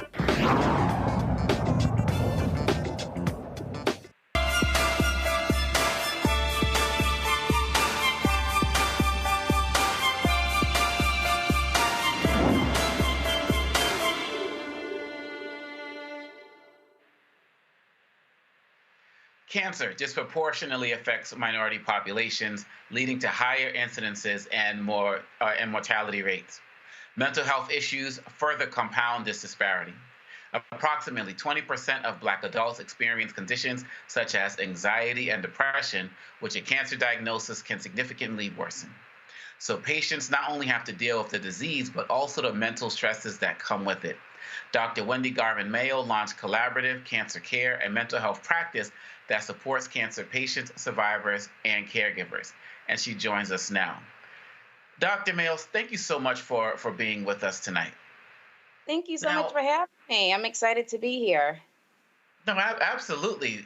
Now, I'm so glad that the work that you're doing is connecting cancer with the mental health aspect of it, because for those of us who generally think of cancer, we may think about it from smoking too much or various things like that, maybe something that might be kind of self-inflicted as opposed to something that you were born with or developed over time, and how there could be a mental health connection to that as well. Can you expand on that a little bit more? Yes, so cancer in the United States is on the rise. This year, it's predicted that 1 million new cases will be diagnosed.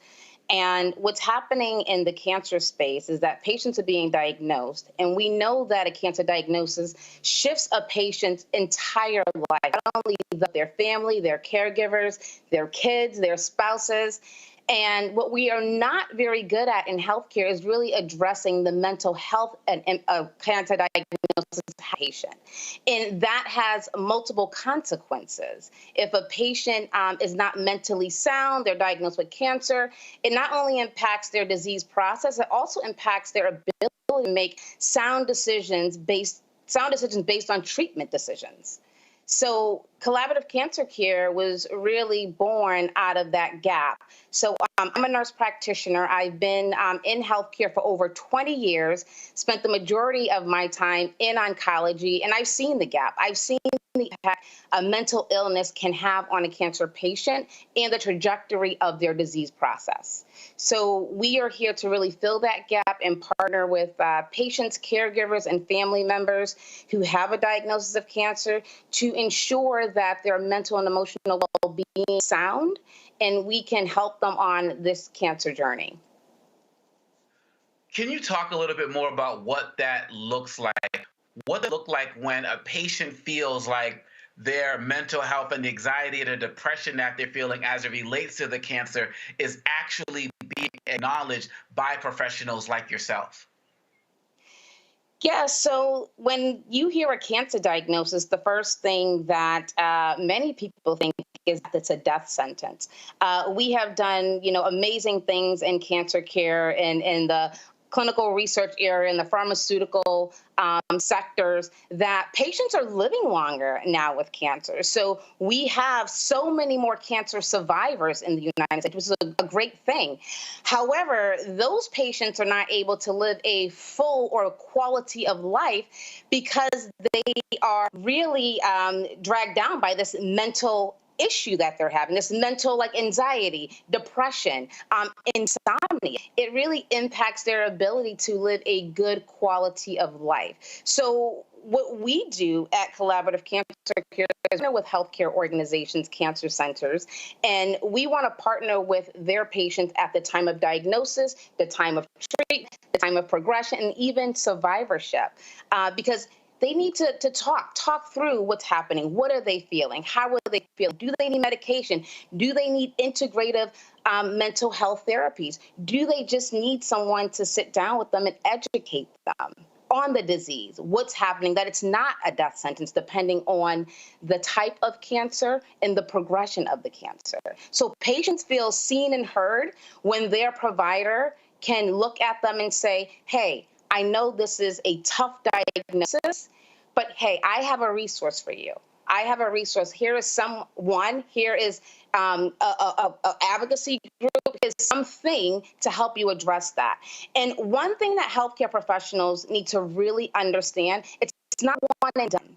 Because we see patients in the clinic and we do a good job of doing the patient education on disease and treatment at the beginning, may give them a big pamphlet, right, of resources, but this is an ongoing journey. We have to reinstitute these resources throughout the cancer journey and cancer treatment.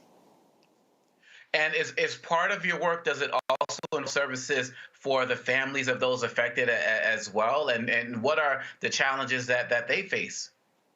Yeah, absolutely. When you are a cancer patient, you are the one who have the cancer, but you have so many relationships, so many people depend on you, so many people love you. You are significant in so many people's lives. So your family will definitely be impacted by the diagnosis. Your colleagues, your friends, your community will be impacted by the diagnosis. So at Collaborative Cancer Care, we provide mental health, counseling, consultation, medication management, not only for the patient, but for the caregiver, for the family members. And when I say family members and caregivers, because sometimes some caregivers are bereaved, their loved one has already passed on, and they never had any mental health support. So it can be 2 years, 3 years, 20 years. It's going to be a lifetime journey. So even those individuals who have been bereaved for a very long time can also be part of our community, where we will help support you to really live a full life following the death of your loved one. This is just so important. I'm so grateful for the work that you do. And just in the name itself, I mean, we're such a communal people. And so to be providing these services when we often don't get them elsewhere is just really important. So I really want to thank you, Dr. Mayo, and the Collaborative Cancer Care Organization for all of the work that you're doing. And I'm hoping that more people will reach out to you for your services. Thank you so much. Absolutely. Thank you so much. Okay. Take care. And we will be right back at Roland Martin Unfiltered on the Black Star Network. It's time to talk about that brawl, y'all. We talk talk about blackness and what happens in black culture, we're about covering these things that matter to us, speaking to our issues and concerns. This is a genuine people-powered movement. There's a lot of stuff that we're not getting. You get it, and you spread the word. We wish to plead our own cause. Too long have others spoken for us. We cannot tell our own story if we can't pay for it. This is about covering us. Invest in black-owned media. Your dollars matter. We don't have to keep asking them to cover our stuff. So please support us in what we do, folks. We want to hit 2,000 people, $50 this month, raise $100,000. We're behind 100,000, so we want to hit that. Y'all money makes this possible. Checks and money orders go to P.O. Box 57196, Washington, D.C. 20037-0196. The Cash App is $RM Unfiltered. PayPal is R Martin Unfiltered. Venmo is RM Unfiltered. Zelle is Roland at RolandSMartin.com. What's good, y'all? This is Doug E. Fresh, and you're watching my brother Roland Martin Unfiltered as we go a little something like this. Hit it. It's real.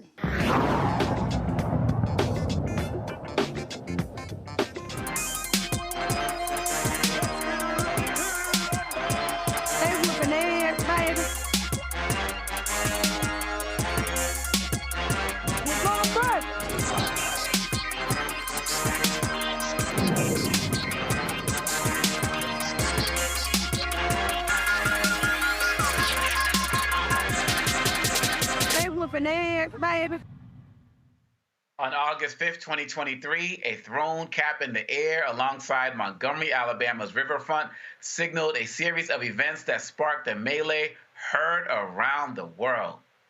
It all started when a group of white boaters, mostly from Selma, would not move their pontoon boats reserved for the Harriet II riverboat, waiting to dock for 45 minutes to an hour.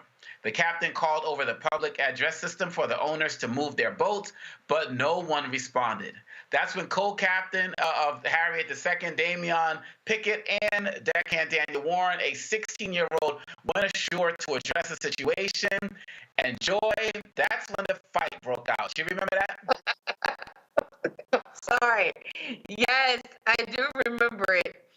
I mean, cathartic is the one word that I would say happened there. It was just a culmination. Okay. Can you hear me?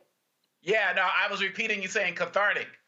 Cathartic. And when you think about the history of that particular dock, yeah, I mean, it wasn't just, it was the ancestors really coming out and saying, not just the cap, the ancestors saying, look, we've had enough. And it ends here today. Let's be clear. These were a group of drunk white people who were blocking the commerce-inducing riverboat from docking. How arrogant. When they were asked nicely to move, they refused to move, and then they attacked in a mob fashion, not unlike the one that we were originally talking about earlier tonight, right? The beginnings of a mob fashion. They actually did it almost like a lynch mob, trying to attack this black man, and the community got involved. The best part was when the guy jumped off the riverboat and started swimming to shore. We all, you know, they came to his defense. Now look, I hate to see any kind of racialized fight in this country, but we have got to acknowledge that this undercurrent exists. And while I hate to see it, I'm glad that we are at least acknowledging that all is not well in our country. And we don't have to talk about it all the time, but it exists. So when you wonder what's happening in your workplace while you're not getting a promotion, when you're wondering what's happening with your schools, you know, your children's school teacher, is she undermining the mental health of your child? When those things are happening, when you're wondering why are all these people voting for Donald Trump, a veritable, you know, idiot, right? Or at least one who pretends to be someone who doesn't care about any of the things about any of those people on that dock. Why would you vote for him? Why are so many people voting for him? You gotta wonder what is undergirding that. This is what's undergirding that. We have a history of unresolved angst and racial animus, and we have got to address it. We have got to talk about it.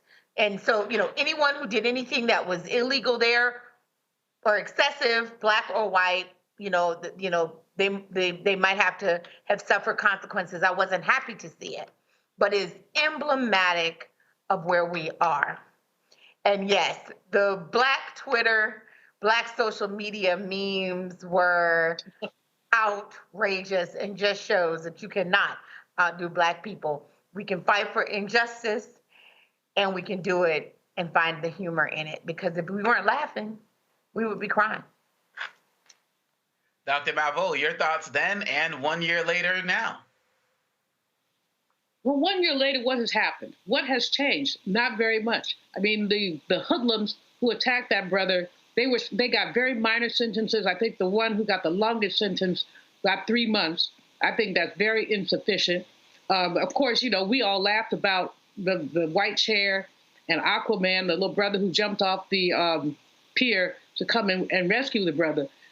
There was also another one where this white woman had jumped on the black man, and this sister seemed to have leaped from some balcony or somewhere because she knew that black man could not touch that white trash. And so she leaped down somewhere and basically took care of that white woman. Joy, I don't know about you. You say you don't like racialized violence. This country was built on racialized violence. I mean, it's not, quote, as bad as it used to be. We're still talking about Michael Brown. We just saw the brother in Nevada.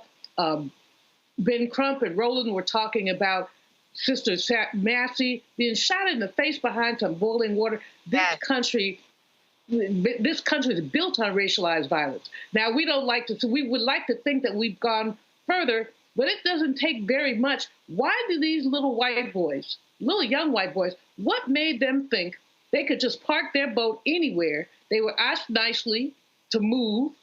The boat that the brother was captaining had I think 40 or 50 people on it.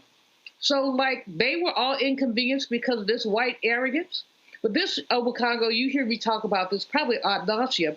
It's part of the culture. You do whatever you want to for black people, you want to do to black people, and expect no consequences or minor consequences. You look at 4,700 plus lynchings that happened in our country. Fewer than 20 people, and I'm probably exaggerating, very few people were ever found guilty. These lynchings occurred with the concurrence of law enforcement. That's why they had so many lynched by or killed by hands unknown. Yeah, they knew, they just weren't saying. And so then, there are aspects of this that Joy is right, that are humorous, but at the end of the day, it really does speak to the state of this country. And the fact that I don't know quite how we get past the racism, because it says American as the flag, the racism. But it's there, it's alive and well. Now it's James Crow Esquire, not Jim anymore. And many of our more civilized people, or appearing to be more civilized, would never think of using the N-word in public, but they would think of denying you a promotion.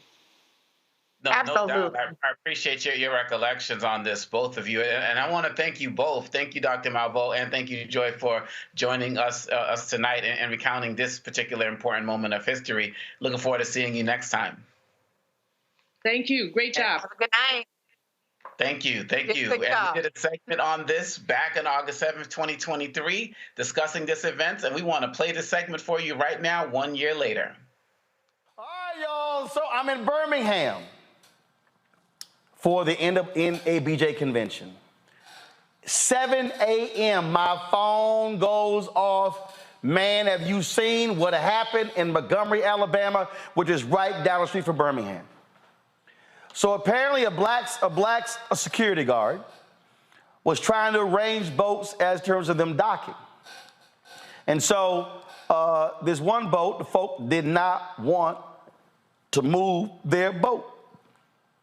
So this black guy tried to actually do it. And all of a sudden, several white men began to brutally attack him. And man, they did not see the black 54th coming. They didn't see it was a scene out of glory. They didn't see it was the 761st Battalion of Patton's Army. All of a sudden, brothers and sisters came out of nowhere, and it wasn't nothing but a bunch of Nat Turners left and right, swinging left and right. Rotate. That guy in the white shirt is crew from our little dinner cruise boat who got off our ship to go over there to move that black pontoon boat on his own because those guys who parked there were told not to leave it there and they left it there. So he's just pushing it off. That's funny. Took matters into his own hands. I love it.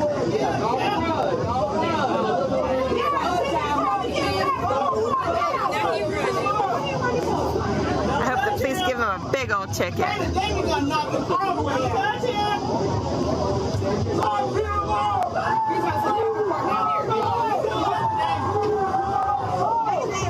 Ooh, confrontation with the owner of the boat.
There are people who are on a boat watching this thing take place. So that's they're shooting on this particular boat. So while they're watching this whole deal, they're recording the entire argument. You see these folks, all the security guards, but don't leave the audio up.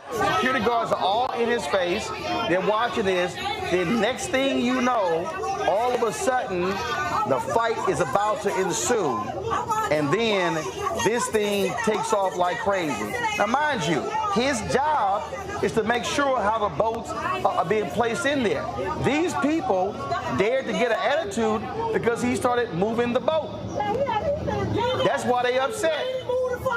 And so you see all the pointing going back and forth. You see the arguing going back and forth.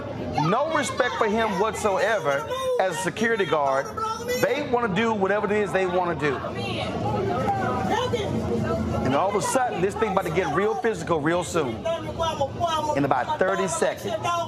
And when this thing goes off, oh man, that's when stuff gets real wild. Now you see, multiple people are coming up to him. And he's explaining to one guy, and the next guy, and the next guy, and the next guy. They don't care. They're not listening. They don't care whatsoever. Then this happens. Go full screen.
see something right real quick.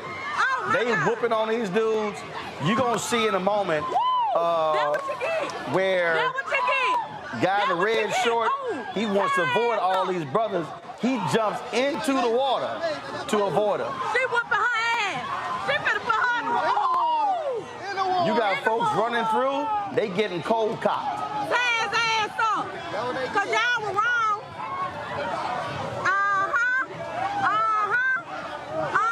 Watch this. Oh, damn. Oh, hell. They start backing off. A man in the red short start getting in the water. Now it's going to be a white woman in the red dress. She wants to get in on this. The brothers don't want to hit her. And then two sisters come strolling through saying, yo, we got it. Yeah. We got it. Get in their ass. Oh, look at the bras. The bras jumping their ass. Because y'all were wrong for jumping on that black man like that, baby. What y'all thought was going on? They put their ass in the water, y'all. Boo out! Boo out! Boo out! Boo! Tie their ass up. Baby, please. Ooh, action. Boo out! Yo, look at the man that waving. He was the one that got jumped on. Don't cry though. Hello. Let go, man. Time to go, man. I need to take a shot. Hey, Superbox, come on. I bet y'all won't try that shit no more. On my mama. These motherfuckers need to have handcuffs on. Ain't no need to cry now. These the ones that started it. Y'all need to put handcuffs on them. Why they down there fucking crying?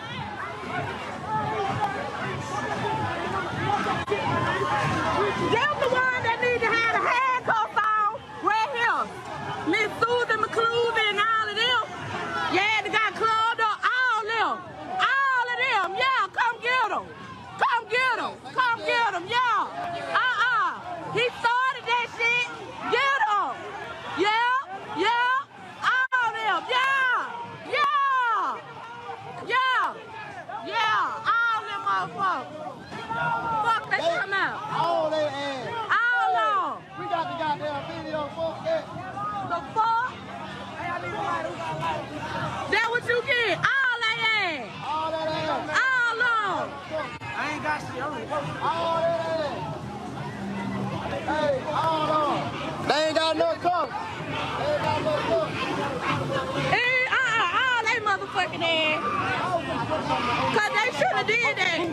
The man with the white shirt on, they jumped on him. Right there. Right here. All of them. All of them jumped on baby, all of them. All of them. That shit was crazy. You a little boy. You should have did that. Man, we were waiting to get on the boat. He worked here. He hopped on the paddle boat to come over here and tell them. They was all over. And they had kept telling them to move their boat, but the Harriet couldn't dock. When he got off, all these white people, they jumped on him. They jumped on him. We were finna beat their ass, but when it boat got so when the boat got off, you know, they came on there. Yeah. I ain't gonna lie, they started it. You saying the white guys jumped on the black? Yeah. On that man right there. That's what he worked here. He was just telling them to move their personal boat so the Marriott could dock. Because we waiting to get on the sipping cycle, and they keep circling around, and they couldn't get off. Okay. He moved their damn boat, and that's when they came down there and jumped on the damn man. Okay. That's where that came from. Witnesses. What? Just for a statement. We ain't talking about you. Brother.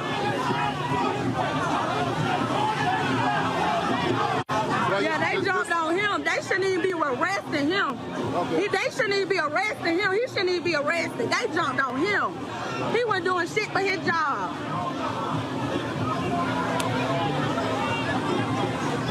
And they don't need to cry now because you were jumping on him too, baby.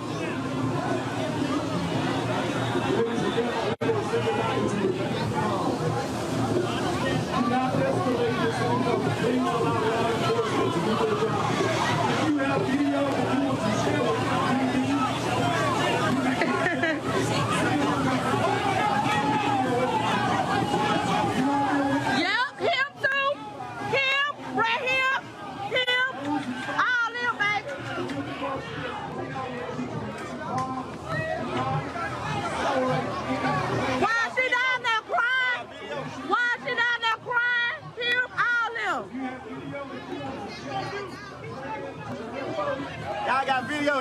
video? Anybody got video?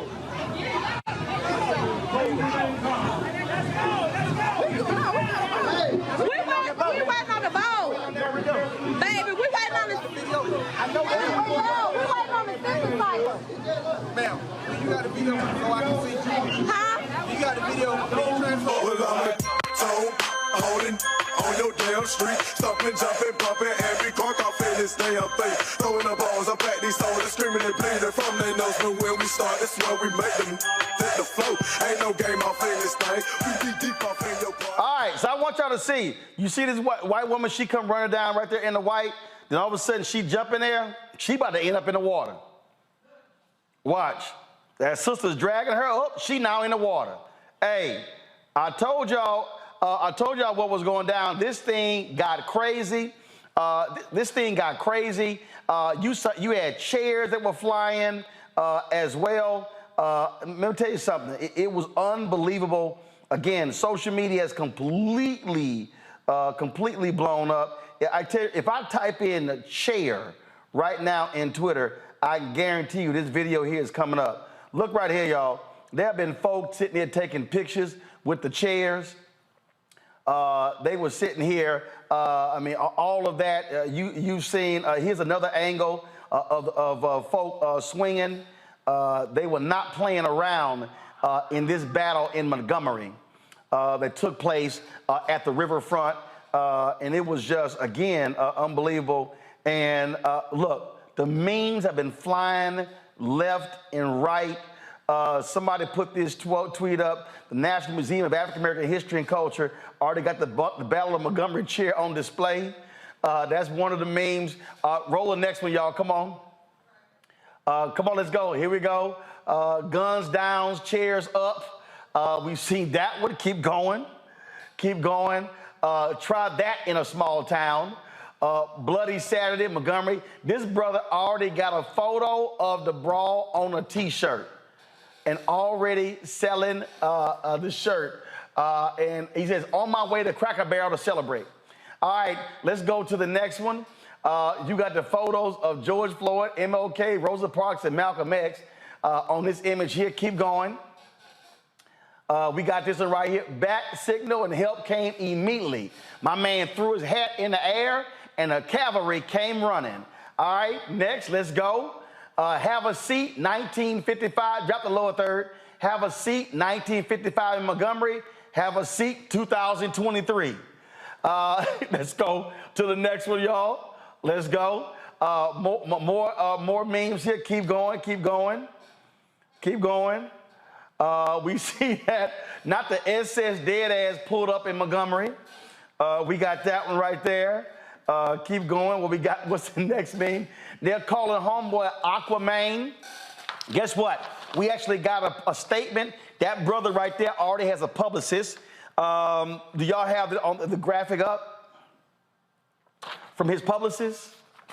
Heartfelt gratitude from the publicist of our hero. Y'all have it? Go ahead, pull it up. We hope this message finds you well and filled with joy as we come together to celebrate the remarkable act of bravery and compassion shown by Aaron, our cherished young hero. While I'm reading, y'all got the video of him swimming across that water? In the face of adversity, Aaron selflessly came to the rescue of a fellow colleague, showcasing courage beyond his years. We are immensely proud of his actions and the values he exemplifies, standing as an inspiration to us all. Show the video of him swimming. The overwhelming love and support pouring in from all corners of the state and surrounding areas have deeply touched Aaron. Your kindness and encouragement have shown him the power of unity and the warmth of a caring community. The outpouring of affection serves as a reminder that together we can create positive change and uplift one another. We, the publicist team, his parents, along with, here's the video of Aaron doing his thing, going across that water. Go right, come on, y'all, pull it up.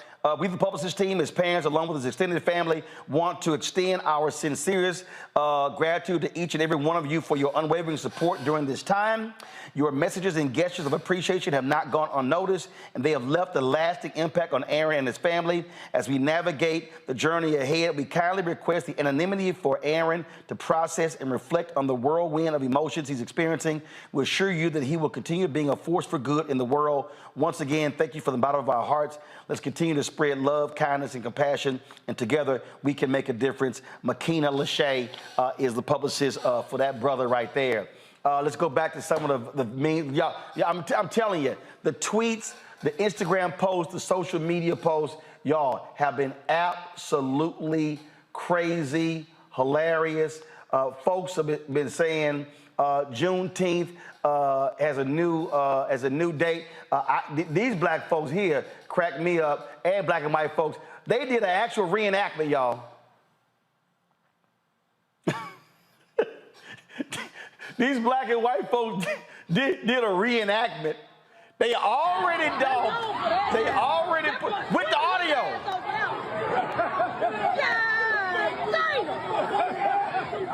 Now I want y'all to watch the brother swimming. He gonna get out the pool. He gonna start wringing out his shirt.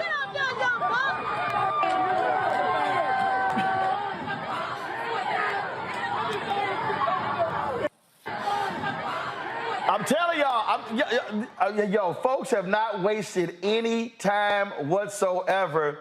Y'all, they even got, listen, look, y'all, they even dropped brawl training videos. And this sister here, I can't make it up. Watch this.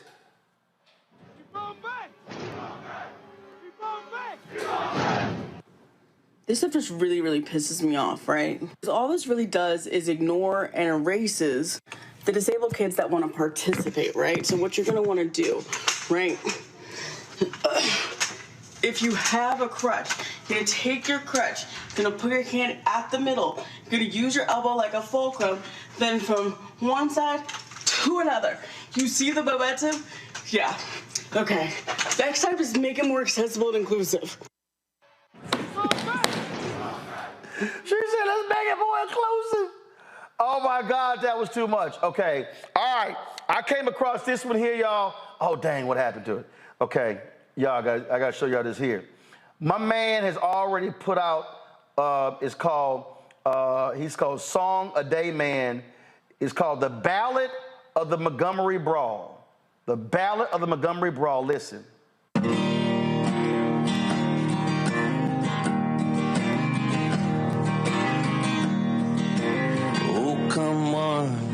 Come on down to the Montgomery Brawl. Swim and run, skip and crawl. Just get yourself to the Montgomery Brawl. 'Cause slaves were disembarked there, right on that same pier. The misplaced white entitlement trickles down through the year. But acts of solidarity, well, not fixing all the past, take on waves of meaning like kicking Southern ass. Pride comes before the fall. Down at the Montgomery Brawl,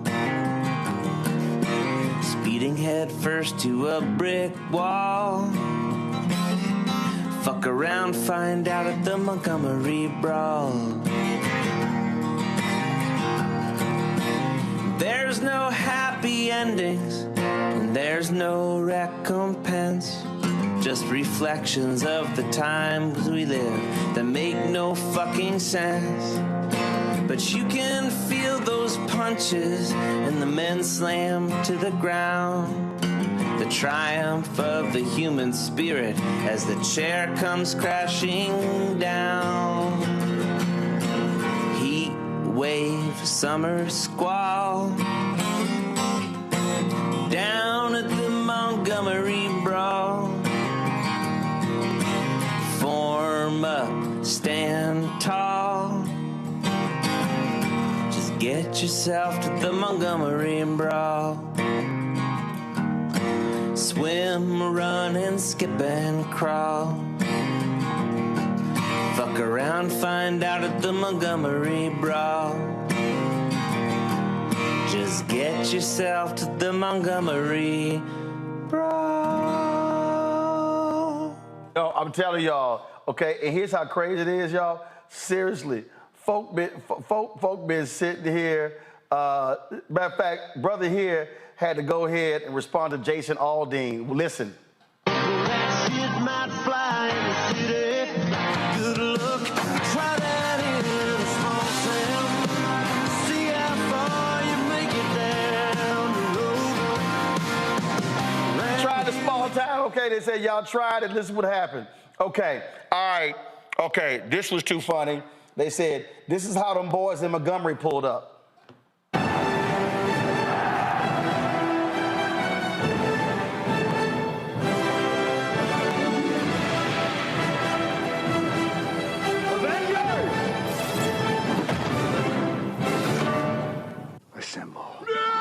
I told y'all.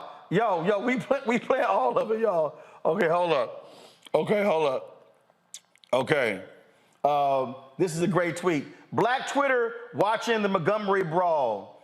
Go. I'm rooting for everybody black. I am. Betting on black tonight. I'm rooting for everybody black. All right, let's see here. I got a couple more. Okay, this is how stupid it is, y'all. People are literally texting me saying, play this one. Okay, hold up. I got to find... let me do this here, okay, because there were some comments made. So, Stephen Reed is the mayor. Do y'all have the mayor's statement? Y'all have it in the control room? Okay, pull it up, please. The mayor of Montgomery. So he's the first black mayor in Montgomery's history. Stephen Reed issued this statement. He said last night the Montgomery Police Department acted swiftly to detain several reckless individuals for attacking a man who was doing his job. Warrants are being signed and justice will be served. This was an unfortunate incident which never should have occurred. As our police department investigate these intolerable actions, we should not become desensitized to violence of any kind in our community. Those who choose violent actions will be held accountable by our criminal justice system. Now, the folks who were involved in this, y'all, they actually, all the folks out are out. People have been sending information talking about asking questions about the Montgomery Bail Project. They said that individuals, everybody is actually out of jail, so no one is still in jail. So there's no need to send resources as well. Again, this here, let me see here. Do y'all have it up? Let me see if I can try. I'm trying to switch. I got some stuff that's on my phone that people are sending me that I want to show y'all. Let's see. Here's a great photo here. Oh, well, let me see if I can pull this down. Folks literally took the photo, took this here. Why this brother here get this photo of the chair, the image of Malcolm X holding an AK-47 by the window. This brother took a picture with him holding a chair by the window looking out. Okay, that's a good one. That's a good one. Okay, all right, let's see here. I saw some other videos, y'all, that have been making me holler and scream. Let's see here. I got to play this one. Give me 1 second. Give me 1 second. Oh, this is a pretty good one here. Somebody took the photo from Good Times, and they went to work. So you see right here, they got the Alabama Sweet Tea Party. That's what it's called. They got all the people in the photo sitting there dancing. Come on back, come on back. All right, let me see here. All right, let's see if I can find something else. Let's see here. Oh, my God. There are some other hilarious videos that I have seen. This one here is truly funny. Let me go. Maybe I can go to the beginning. All right, pull it up. Alabama Brawl? Honey, is it because I am an Alabamian or is it because I own a watercraft myself? Here's the deal. Y'all got what y'all deserve. Did you really think you was going to put your hands on somebody that was out there doing their damn job? Not just to keep you safe, but to keep everybody safe at that dock. Here's the problem. People get out there and start drinking out there on the water and come back and they done got big and bad. All right? But you met the wrong one that day, honey. You met the wrong one that day because there was people in places that needed to be put, and they got put in their place. You get up on my face, I can't guarantee what's going to happen to you neither. Now, I don't condone violence. But that right there, y'all got a show put on y'all, and that's y'all's damn fault. Don't get up in nobody's damn face acting like you're gonna tell somebody what you're gonna do on his damn dock. All right, that's what's wrong with y'all. Y'all get out there in the water and you act crazy, and come back and got dealt with. Did y'all see that one man's Crocs? Lord, it looked like his Crocs got his ass whipped. Oh well, I don't know why everybody wants me to talk about this Alabama Brawl. Oh yeah, I'm petty. Okay, all right, let's see here. I'm real petty. I got the what? Oh yeah, y'all saw the photo. My man had some Crocs. They beat the Crocs off his ass. Look at this here. Lord have mercy. Y'all, they beat the Crocs off of his ass. That is hilarious. All right, check this out. I just got this text message right here. Go to my iPad. It says, "Oh, I'm ready. Just check the garage." And they got a chair hanging in the garage. Somebody worked with a company. They sent me that. They said one of their co-workers sent that to them. All right, hold up. I got another video. All right, Jamal Bryant posted this one. I hollered when I saw this one because you know people got all the videos. Check this out. Go. Audio, come on.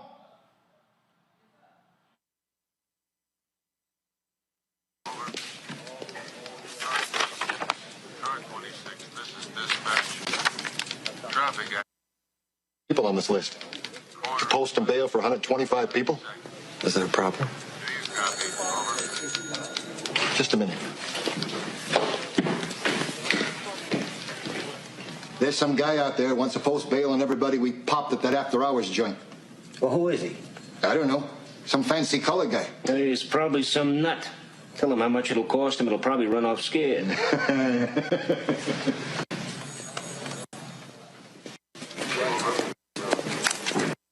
Okay, let's see.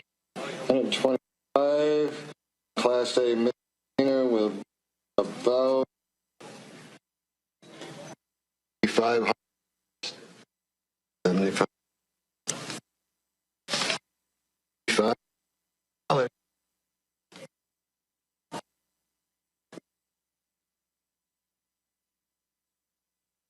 Oh man, I'm telling y'all, they are killing with all of the videos, the memes.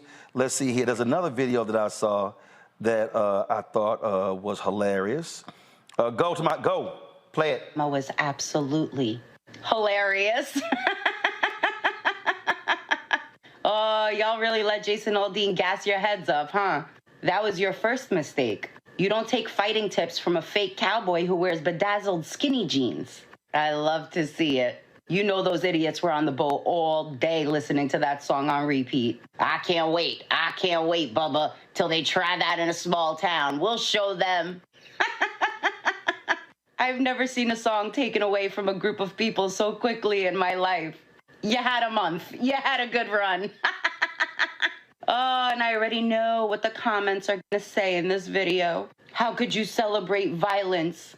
Both sides were wrong. You're causing a divide. Why can't we all just get along? Do you know why there's so much glee and happiness and celebration after this brawl? Because the scenario never ends this way.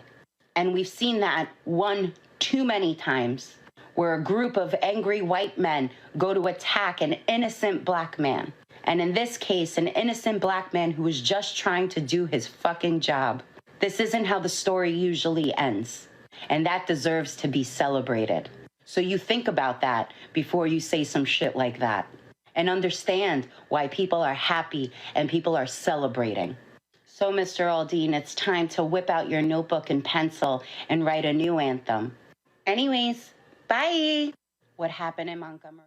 Telling y'all, we didn't have that particular angle. Remember when the white woman who's in the red dress, she came in there like swinging, and the brother, they kind of started like, nah, I ain't about to sit here and hit this woman. But then the sister was like, don't worry about it, bro, we got this here. So let me go ahead and pull that clip up, all right? Play.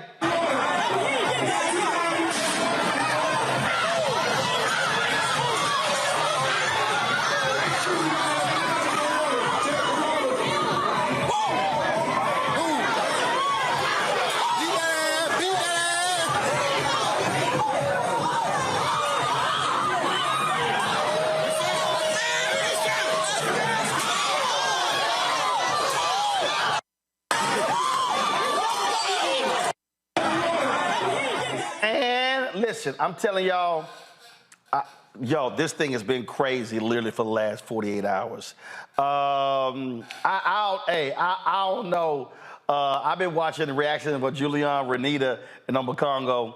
Omekongo, I'm going to start with you. This thing has been lit, and folk have been having a field day with the Montgomery Brawl. Man, it's just like everybody said, it's like not condoning violence, but everybody has the right to self-defense. And, really, the end of the day, the solidarity, what was amazing. I don't want to be like pouring, I don't know, sadness on all of this, but I just get concerned about, what could have happened if one of those guys on the boat had a gun in an open carry state. Like, this could have been a lot worse.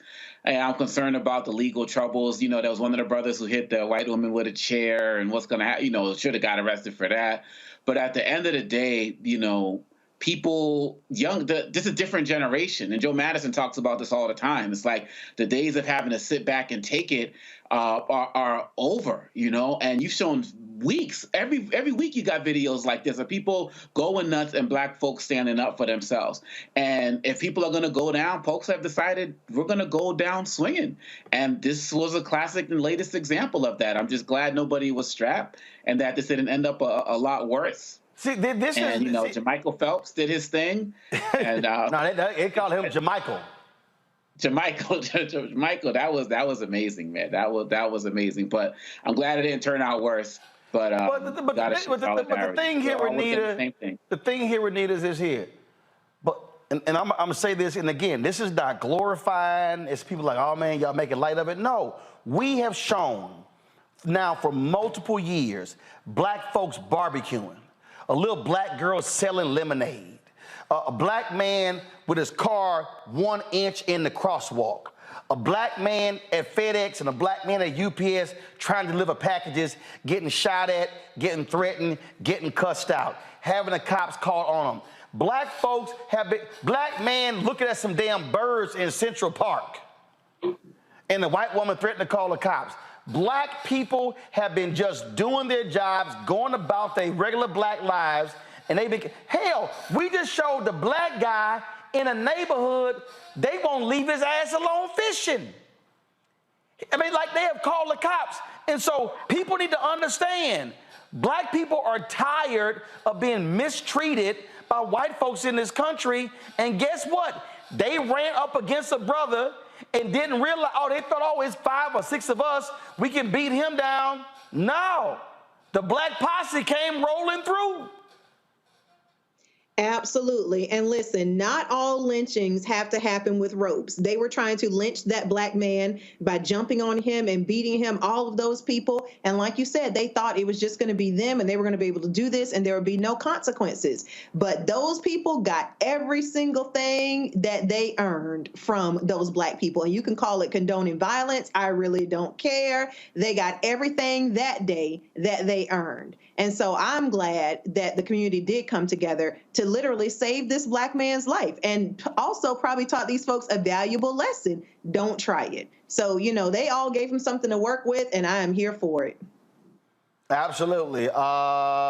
Julian. Well, I have been cracking up. But anyway, right on to the black people who came together. Shame on those crazy white boys who, as the girl said, they had clearly been drinking. They had been doing something, because what would possess them? Just move your damn boat. all you had to do was move your boat. There didn't have to be a thing. The man was just doing his job. Black folks have had enough. Lots of Black folks are standing up, and it felt good to watch, Roland. I have to tell you, I'm not condoning violence. Well, whatever. But it felt good to watch Black folks coming together and fighting back. And basically, that young brother who swam across the thing, get him on the show. Let's hear from him. Let's hear from some of these folks who are there. And right on to the sisters. I mean, that brother showed enormous restraint in not clocking the you-know-what out of that white woman, the red dress on. But the sisters had that. He was trying to be chivalrous. I don't know why. But the sisters had that. And when I saw that's just a kicking, again, I'm not applauding violence much. Bottom line is, they came to that man's defense. And I've seen other videos where white folks have been attacked, football games, drunk folks, and folks came to their defense. That's what this was. And if they did not come to his defense, they were going to beat the hell out of that brother. But I got to play one more video. I got to play one more. Here y'all go. Hello, ladies and gentlemen. It's your boy, King J. Wells. Today, I want to teach you one of the moves that I saw in the fight video. The key to having the best chair smack is leverage. Hands here, grip here, and then it's more like a, you know how, like what is called ring around the rosy? You just want to come up to here, then back up to here. So we're going to try it again in slow motion. Here. Matter of fact, let's watch the video. Let's see how he did it. Okay, so no, it was more like a this. Then you pop a bitch. So it's like, let's do it fast. You ready? Let's do it fast again. You ready? You see my foot? You see, the main thing is the grip in the feet, hands. What you say, bitch? Yeah. So there you go. I told y'all I'm petty. All right, okay. Let me find this other one that I saw. Oh, man, where is it? Oh, damn, this is a good one. I just got my open carry license. Come on.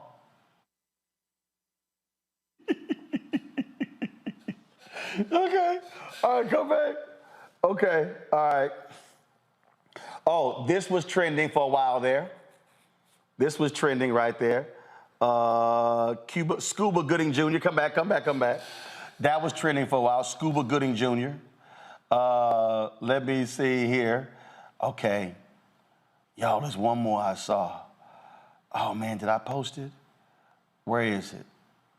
This one brother, y'all, he had a play-by-play of this here video.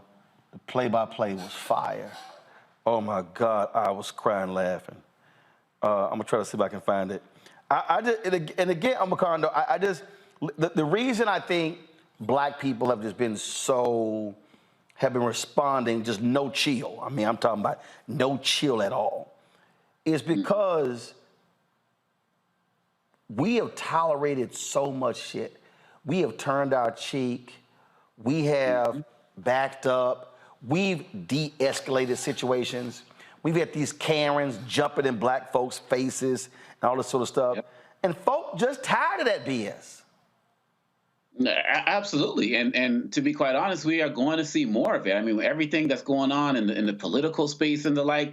And, some of these guys actually think they've been deputized by the police or something. And so they feel emboldened to just put their hands on us, and they're not even strapped. They just feel so emboldened to Black bodies that they can do that. This man is an employee. And like we all said, what would have happened if people didn't jump in? I mean, they could have beat him up so badly and just could have fell into the water and drowned. And this is happening everywhere, every single place we go. People who are not even law enforcement, it's like they've been emboldened watching those videos with the police and so on and so forth to feel that they can do anything to us anytime, anywhere. And too many of us are saying enough. I can't think of any Black person I know who would not have intervened in that situation because we're just tired of it. And people have been watching a lot of these videos from, like the 60s and stuff where so many of our people had to take it, and they think that that's just going to repeat itself. And that it just ain't real anymore. Absolutely, Renita. But let me also remind people, while a lot of folks I've been commenting, this is the same state as we speak that's trying to keep a black second congressional district out of black folks' hands as well. So we ain't just catching hands on the river, we catching hands in the legislature. Right. And you know what? I bet the part where you mentioned about how this is the first black mayor of Montgomery, I bet you that had something to do with tensions probably rising in the area. And it's the white lash that we Donald always... Trump was there Saturday night. Right, exactly. And it's the white lash that we always talk about. First black mayor of Montgomery, come on. Like, we know what that means. And so at the end of tonight, there's a candidates forum. At the end of the day, all that happened is Jason Aldean let these Jim Crow relic throwbacks get mollywopped. He walked them right into getting mollywopped. That's what happened. Julian. I love it. I mean, the mayor is a relatively young brother. He's very good. I've met him a couple of times. He's really on the ball. So he managed to put out a nice statement that just basically said no room for violence. But, you know, the statements that have been powerful are these videos you're showing, the things that people have to say, the lessons about how to use a chair as a weapon. Black folks have had enough. They really have had enough. And I've seen too many older black people, my mom, my grandmother, swallow in the face of this kind of ignorance, swallow it. I remember my grandmother once, this woman made her move her car. And I was like, Grandma Rose, it was like maybe 67. I was like, oh, hell no, Grandma Rose, don't move your car. But she, rather than get into it with the white woman, she moved her car. And, you know, I had a can of you know what, but I was a kid. But in any case, I've seen too many black people have to swallow. What these folks are saying is we're not swallowing the spit anymore. We're not swallowing it. And good for them, good for the community for coming together. Just it feels good to watch. It just really feels good to say this time we stood up. Absolutely. And it is great that happened. And just so folks know, this is only so fitting. And maybe I will end the show with this one, which I think is a great, I think this is probably the most appropriate way to end the show by showing you this important historical fact that the person who patented the folding chair was a black man. Nathaniel Alexander from Lynchburg, Virginia, patented the folding chair. According to his patent, Nathaniel Alexander designed his chair to be used in schools, churches, and other auditoriums. His design included a bookrest that was usable for the person sitting in the seat behind. It was ideal for church or choir use. Below, you can view the patent drawing of Nathaniel Alexander's folding chair. And we now know, Nathaniel, as you are an ancestor, your chair has been used to whoop ass on the riverboat, on the docks, where black slaves were sold in Montgomery, Alabama. Some stuff just come full circle.